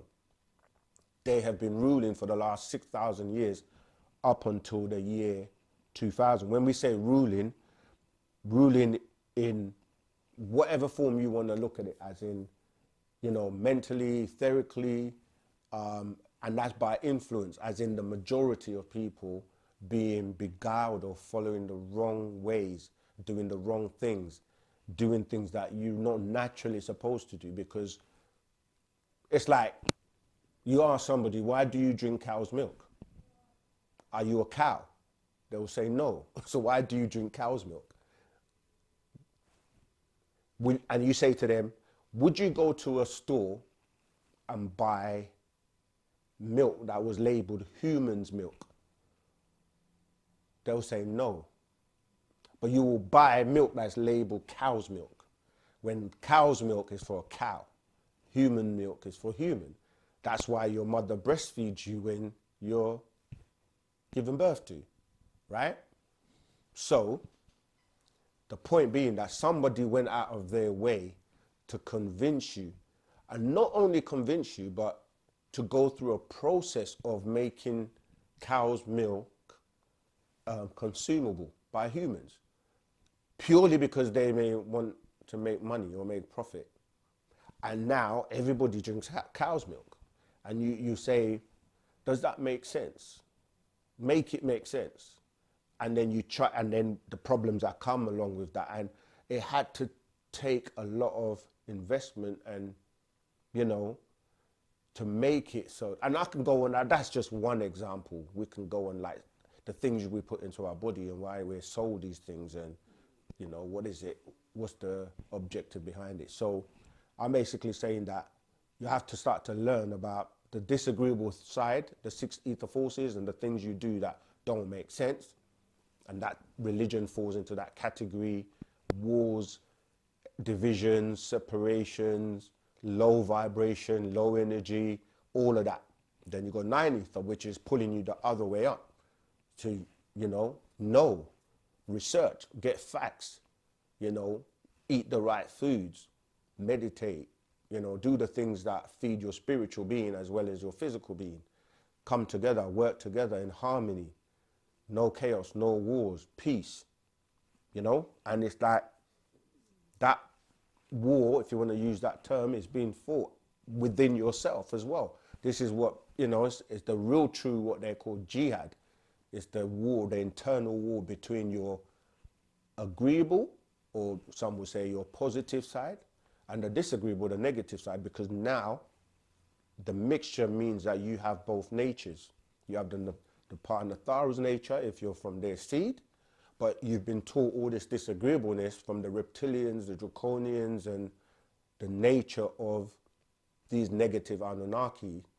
Remember, Anunnaki is a description, and you know, of, so there are different types of beings that are agreeable and disagreeable. You see, so Wu-Sabat gives you a 9 ether, 9 mind, 9 consciousness doctrine, and if you resonate with it, you're going to start going, wow, I knew that never made sense. I'm going to stop doing that. I'm going to now fix up, start doing the right thing. And then you start to resonate, your vibration gets higher, your aura changes. You start to move from the people that are negative or giving you stress and the people you don't want to be around, and so on and so forth. But, you know, don't want to give a sermon, so let's get back to the questions. What I'm going to have to run for, there's so many questions, so let me go through this quickly. I covered that already. You might have went over this before, but where did the master teacher receive his large amount of knowledge? Oh yeah, we kind of covered that already. So he is downloaded, or he's a part of the Council of Nine. He's, you know, part of the elders, and yeah, he receives downloads and by the being called Yanun, who is an extraterrestrial that has over 76 trillion years of knowledge. Okay, let's go quickly. Sir God Blackman, what do you know about Lilith, who's mentioned in the Bible? Is she real? And do women attribute her characteristics? Yes, Lilith is real. Lilith was the first wife of Adam, and they don't really talk about her, but I'm glad you picked her out because she's actually mentioned in the Bible, but they don't really go into her. But yes, she was his first wife. Let's keep going. That was that. Yeah, so yeah, characteristics. Yeah, there are women that attribute her characteristics. Yep. Is Earth unique with having an inner sun, living realm, or outer sun and living realm, or are other planets like this? There are many planets out there with different what you would consider suns. Even like the master teacher, Panda Babyanun, he comes from a planet called Planet Risk, RIZQ, and that has 3 suns. So where we only have one sun, where, you know, our planet rotates around, on Risk, it has 3 suns, you know, and the orbit of the planet is pretty much like, if you can imagine, something like that. So it goes around 3 suns, right? So at one point you have 3 suns that are shining on a particular side of the planet. And if you know about photosynthesis and how planets, sort of like how nature and the plants and everything grows, then you can imagine that beings will look completely different. The type of things that will be grown will be different just based on the environment that, you know, you're in.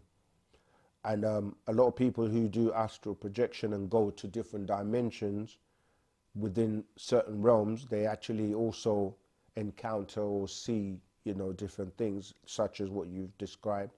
But yes, there are so many different realms with different suns, inner suns, etc. All right, let's go. I completely forgot it's Tuesday, so you go. Oh yeah, okay. I hope you're online. Coco Brown 555. Yeah, we're live. Roro, can you speak on seeing blackbirds, crows, or ravens? Are they of the original blackbird creation?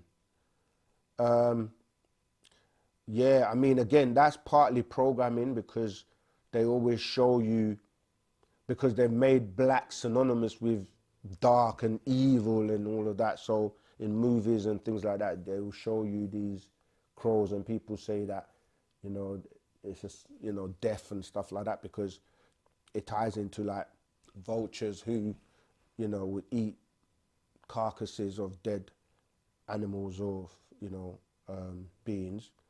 But when you say the original blackbird creation, that's, you'd have to give me a reference or expound on that.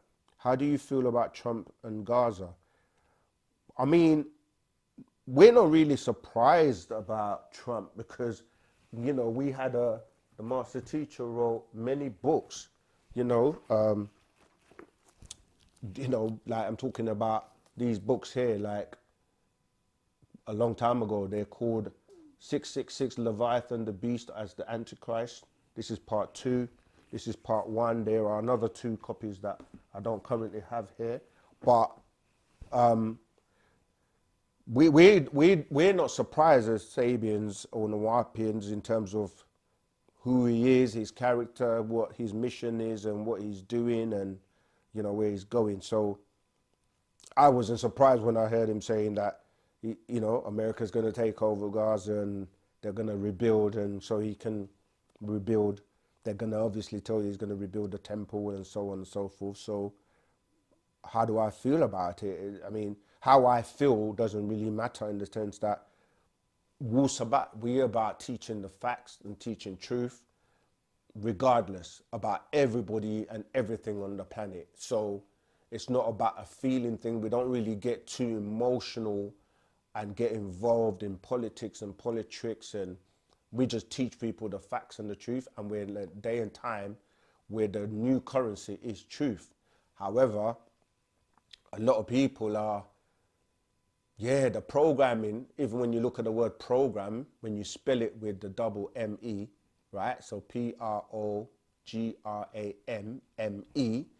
you can literally see program me. And a lot of people have been programmed. And how? By media, television, TV, tell lies visually, and these lights, these images, they get stored in your conscious and subconscious mind, and they literally control how you think with the media, the advertising, and the social media, etc., etc. So a lot of people and then if you study the brain and the neural networks, right? We have an actual fact called neuroscience of wu-nuwapu, right? Which deals with and explains to you that habits are formed through repetition, right? And this becomes what you call an addict, when you do something so much that you find it very hard to stop, because the grooves in your brain are literally, stamped in. So you have to reprogram a lot of the habits, a lot of the things that you've done perhaps all your life without even thinking about it. People say things like, oh my, I don't even have to say the word and Lord, like these words you say every day without even thinking about it, but they're a tone that, excuse me. Sorry, I'm recovering from the last couple of days of, having a bit of being under the weather. But the point I was making is you need to really actively recognize you've been programmed and go, okay, I'm going to take care of this, and start to undo. And Wu-Sabat helps you to do that. So the first thing is to be aware of what's going on, and then start to reprogram yourself. Okay, where was I? Cover that. Where were we? Can you speak? Oh yeah, cover that. Do the Nuwapians associate with the Moors? We associate with everyone, as in the sense of we take people for who they are, not what they've accepted. And as I said, the Moors, that was another one of those titles that some of us have been labeled by, okay? But there's different types of Moors as well. Okay, we've got a call coming in.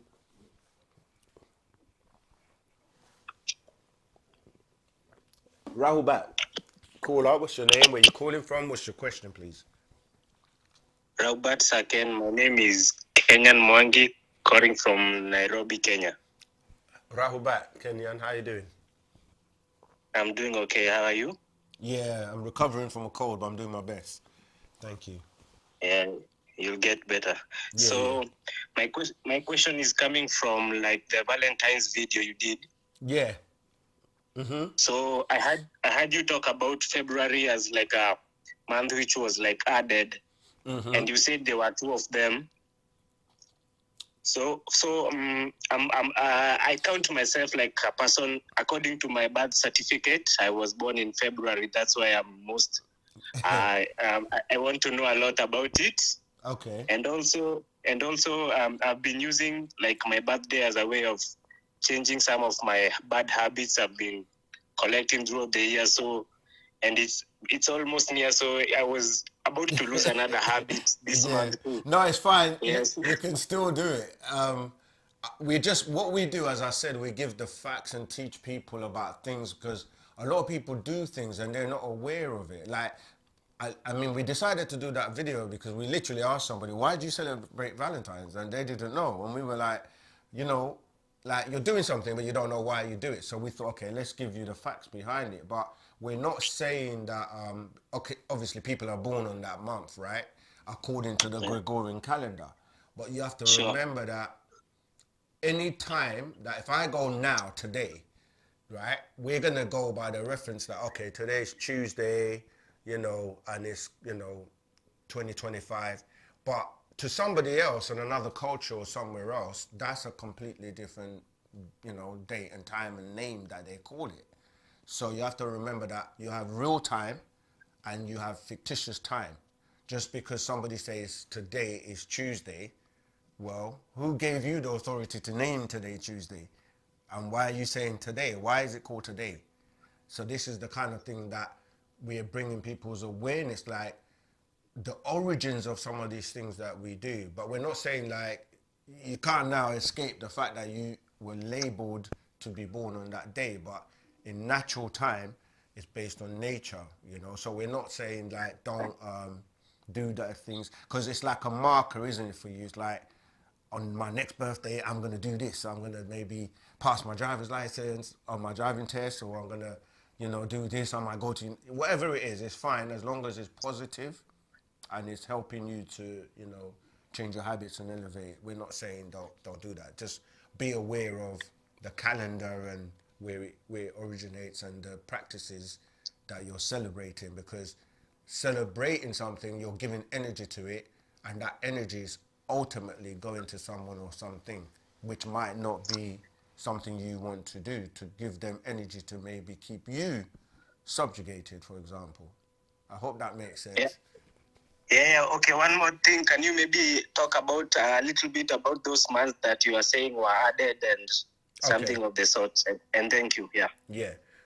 Actually, there are many videos now on TikTok where people are trying to explain to you that why, you know, you get things like leap years and, you know, daylight savings where you have to put the clock back and put it back forward. And all of that is because, you know, like originally, and it's all part of throwing you off time, real time, because most people don't even know what date or time it really is according to the original way, which is our way. And this is why we have our own we have our own calendars, our own, you know, like days where everything was divided equally, so you don't have to do this leap year and, you know, like I said, moving the days around. And even like I was saying on another video where we say the new year, everyone's celebrating the new year, but everybody doesn't celebrate the new year at the exact same time. So how can it be a new year in one part of the world or country, but it's not yet a new year in your part of the world? It's like, that obviously should let you know that, because, you know, back in the day when I used to even, you know, entertain it and watch, you know, where that, you know, they'll go through different countries, and Australia, they're celebrating New Year and their fireworks goes off and everything. And then you just wait in different countries, and like, if it's a new year, we're all using the same year at the same time.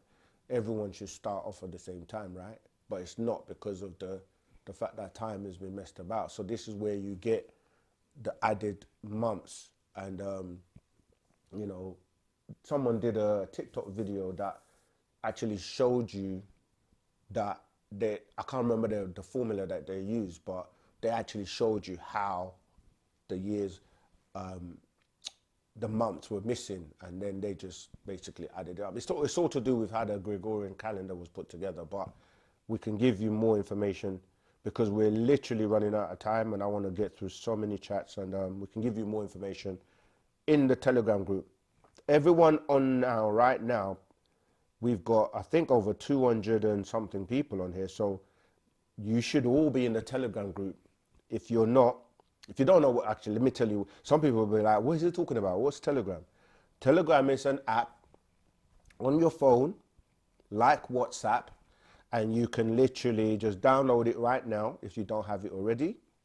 There's a link in the chat, and, you know, just there's a link in the chat where you see from OSM Vision, it says all are welcome to join the official Wu-Sabat Telegram, where you can ask questions to the many student teachers, because we have many student teachers, but there's a https:// t.me me, as in me, /OSM _ Wu-Sabat, that's WSABAT, right? That's the Telegram group. Join that. Oh, yeah, I'm just looking, in fact, let me not jump, because there are people at the top. I was just looking at the comment underneath that was saying, what about Marcus Garvey's day? Yeah, I'm all for productivity and efficiency, which is kind of where Donald Trump is heading in the moment, in cutting a lot of waste. But yeah, when you start to go to, you know, and let's see if we're going to get rid of, what's the one that there's, the Irish Day that sent, no, what do they call it? There's a holiday that they celebrate for the Irish. Anyway, it doesn't matter. I'm just saying, let's see if this, hopefully this is not racially motivated, and we'll see, because obviously Martin Luther King is close to a lot of people's hearts, man, and it's got to be across the board. Farrakhan speaks of being backed by the mothership. Is there any truth to this? There is truth in terms of the mothership, which the Honorable Elijah Muhammad spoke about, called the mother plane. He referred to it as the mother plane. And but I don't know about him being backed by it. But obviously, if you read the Holy Tablets, the master teacher relates the Honorable Elijah Muhammad to Creole, and Creole, you know, was on the, what they call the mothership. So if that then spills over to Farrakhan, then, but I've never really heard him say that. But other than that, I remember when Pana Babyanun was talking about, he went into great detail about what the mother plane was and explained about the crystal city, which you can find in Revelations. Read the whole of Revelations 21. You'll get a clear picture of that. But then everybody was trying to disassociate with us, saying that we were crazy, talking about extraterrestrials and mother planes and crafts and stuff like that. But now that it's become popular, now I see even, you know, 19 Keys and certain people jumping on it and saying that, oh, we knew about that. The Honorable Elijah Muhammad first spoke about it, but did you explain it and go into depth and great detail and what it's there for and what it's about and what it's doing in this day and time and what it's going to be doing in the future?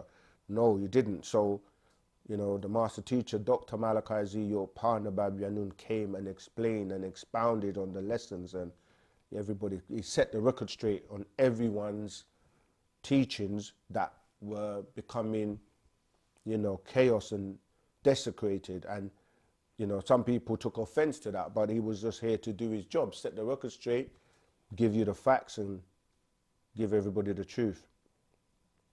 What's, Donald, what's the best way to get out of poverty? When a society have you worried and concerned about so many things you can't barely think? Is there a good meditation or the best connection to the first thing is to change the mental perception of poverty. And if you think you're poor, then you are poor. If you think rich. I remember reading a book. Yeah, I read a book called Think and Grow Rich so many years ago. You have to realize there's abundance on the planet, and you can't let your circumstances or environment define you, because your mental, your mind has no limitations. You may not have access to the right tools or information, and this is what, you know, we can help with, because first of all is the mindset has to change. The mind is what controls the actions, and then the correct actions changes the vibration. That vibration will attract the right people, places, and things to you, because you are the center of your universe. And whatever you manifest in your universe is based on your mental. So the first thing, that's why do we have so many books and so much videos and things to get you to change your mind? Because that's all you literally need to do. Change your mind. Shall I smoke that cigarette? Yes or no? Change your mind. No. Shall I eat that? No. Shall I go there with those people? No.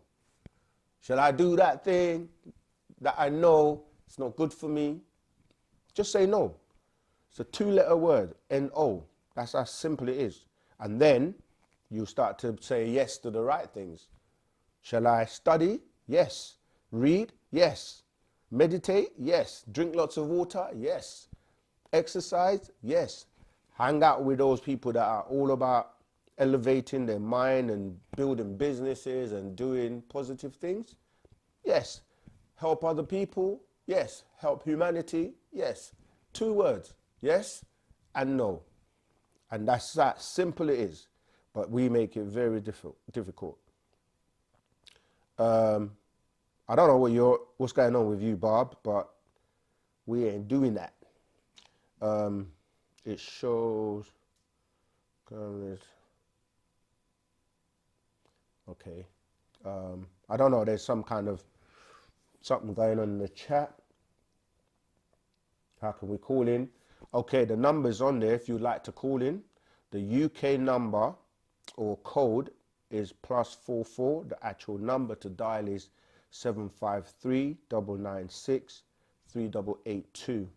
All right, I repeat, +44 753 996 3882. That's how you can call in. Okay, let's keep going.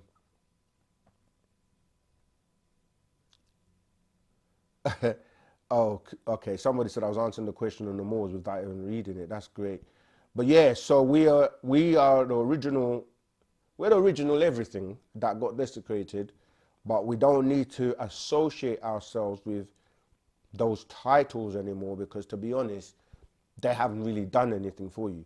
If you're looking for, you know, acres and a mule and all that kind of stuff, they ain't giving you that. So melanated people were in America before Africans even came here. Like you said, American was Atlantis. We're the same people. I don't know why this is a new thing as well, where so-called African Americans or people claiming to be Americans are trying to say they're not Africans. We understand the point because, as I've explained, and we've explained many points, that some people didn't come from Africa as in you know, recent times, who are being referred to as Africans, to America. But the point is, the people that are in America, who were born in America, maybe even a few generations have been born in America, if you ask them where their DNA comes from, where do they originate from, they will say Africa. They will say that based on DNA because everyone's DNA goes back to Africa. So let's not get caught up on names. This is why we're not Americans, we're not African Americans, we're not even Africans, we're Musbatu. But it's going to take, I started saying this, you know, at the beginning, it's going to take time to educate, not even educate, but to give you the knowledge of who you really are. So let's not create more divisions and fight about, I'm not American, I'm not African, I'm African American. That's just all the slave mentality to divide and conquer. So we're Nuwapians or Sabians, if you want to use a term that unites everybody, or Musbatu or Wu-Sabat. Okay, great. Let's keep going. Good comments. How do you prove that you are the original people on this planet? Right, that's from Kunda. When you say how do you prove that you are the original people, the question is, who is the original people? And it's not me saying this. You can do research and find out historically, scientifically, you know, just like whatever method you want to use to find out who the first people on the planet. That's not even an argument these days. You know, it's unanimous amongst everyone, because if you know anything about things that are original, right, you start to look at like the amino acids, you start to look at the proteins, you start to look at why something consists of more something than something else. So I'm talking about melanin, for example, or, you know, whatever you want to look at. It's like if I took the most potent juice that you can mix and water down, if I have 3 glasses and the original is thick with no mixture, and I pour a bit into another glass, put a lot of water in it, it's going to be weaker than the original, right? And the third glass, I put even more water than the second glass. That's going to be weaker than the second one. So when you start to go into origins, this is where people that study things scientifically, they will break things down to like the lowest denominator, the atoms, and how they came about, and then how those atoms form, you know, come together to form constructs, right? Like cells, and the cells form organs, you know. So when you say, how do you prove that you are the original people on the planet, you can find writings on the wall. Even in Egypt, like they try to, this is another thing, I saw a video the other day, but some guy that's a YouTuber called The Beast that was talking about, I think he was able to spend money on hiring the whole of Egypt, right? Mr. Beast, thank you.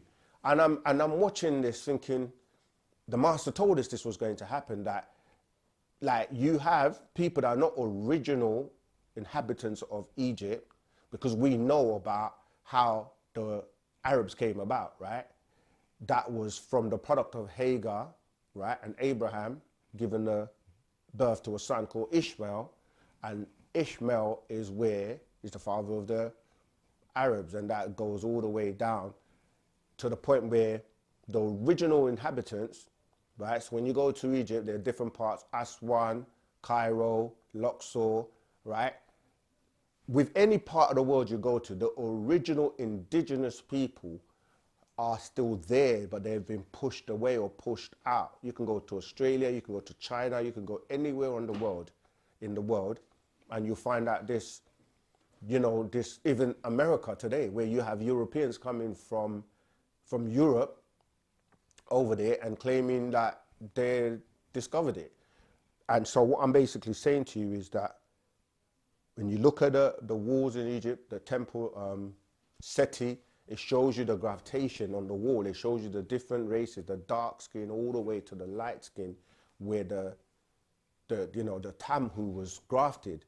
And that's just on the walls and the writings. You look at the DNA, the fossils, you look at all the findings like Lucy, even in our book, we give you all the way, I think one time I was mentioning this and I said, let me see if I can find it, but you know, every single skeleton that has been found, right, you look at the dates and look at what the scientists are saying and the DNA and so on. Nobody's disputing that the Africans are first. So when people say, how can you prove it? They've got tombs and dug up pharaohs and taken out their bodies and taken DNA and put them in museums and for the whole world to see. So I don't even know why people are trying to, you know, you can't fight that. It's just a reality. And that's just basics. I'm trying to find the page because here we go. No, that's not it. What I would ask the person asking the question is, if we are not the first, tell us who is.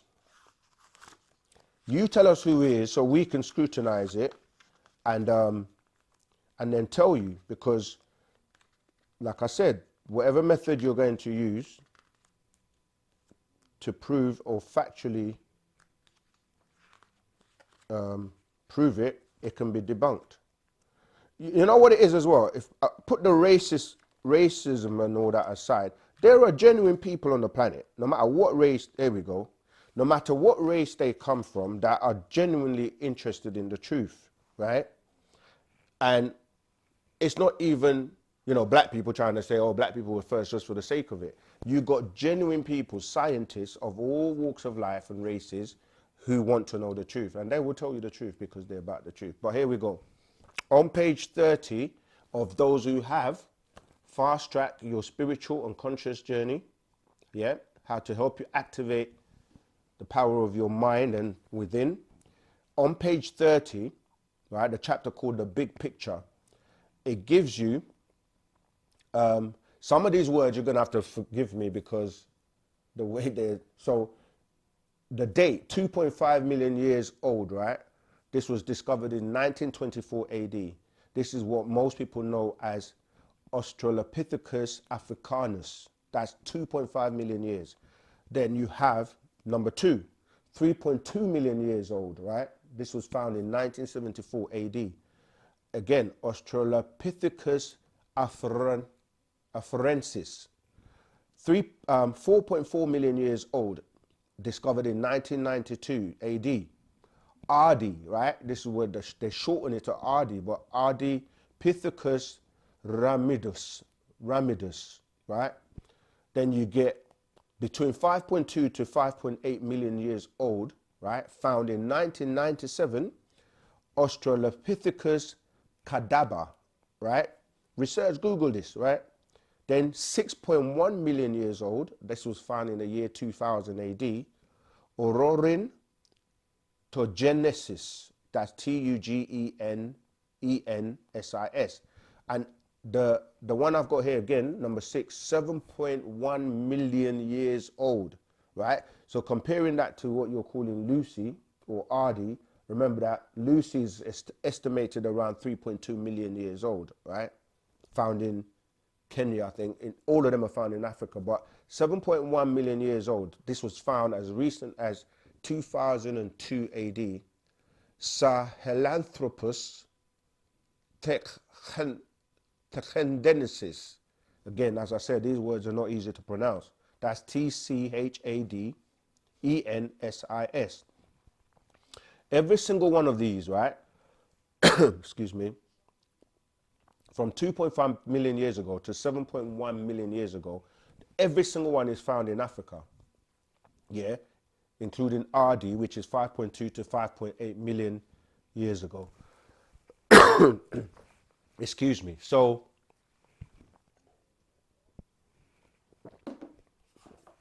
the facts speak for themselves. All right, let's keep going.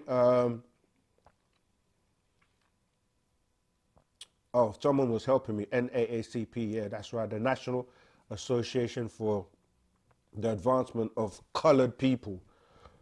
And again, those terms, colored people, it's not us. Okay. Let's keep going.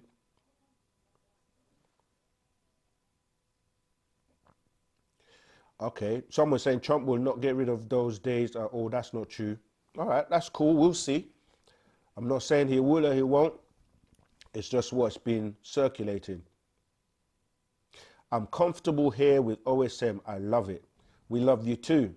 Look, even I'm still recovering, but we love you guys so much that we were like, I know I'm not really at my best, but we can't let the people I was down. just about to say, everyone's saying get well soon, and then hope you get well. Thank you. I'm already well, and if this is the last part of it.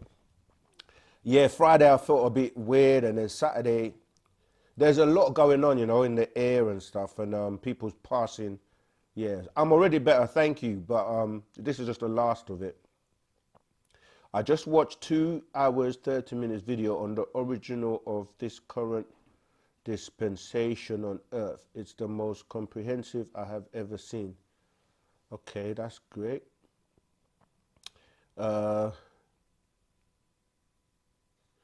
What you doing is working really. Got real street niggas changing, acting off nothing but a shook. Oh man, that, you know what, that touched me. Let me see, who's that? Tavian Brower, I hope I'm pronouncing your name right. Yeah, this is what this is what the master teacher told us. Is like, we have to turn the hearts of the fathers to the sons and the hearts of the sons to the fathers, because we're losing a lot of our young generation. And a lot of people only think about, oh, is the drugs, is the this, is the that. But the reality is, a lot of the times, it's not having the ashuk, not seeing the ashuk, not having anyone to be able to talk to about things they're going through, or that the religion has let them down. They know it's all lies.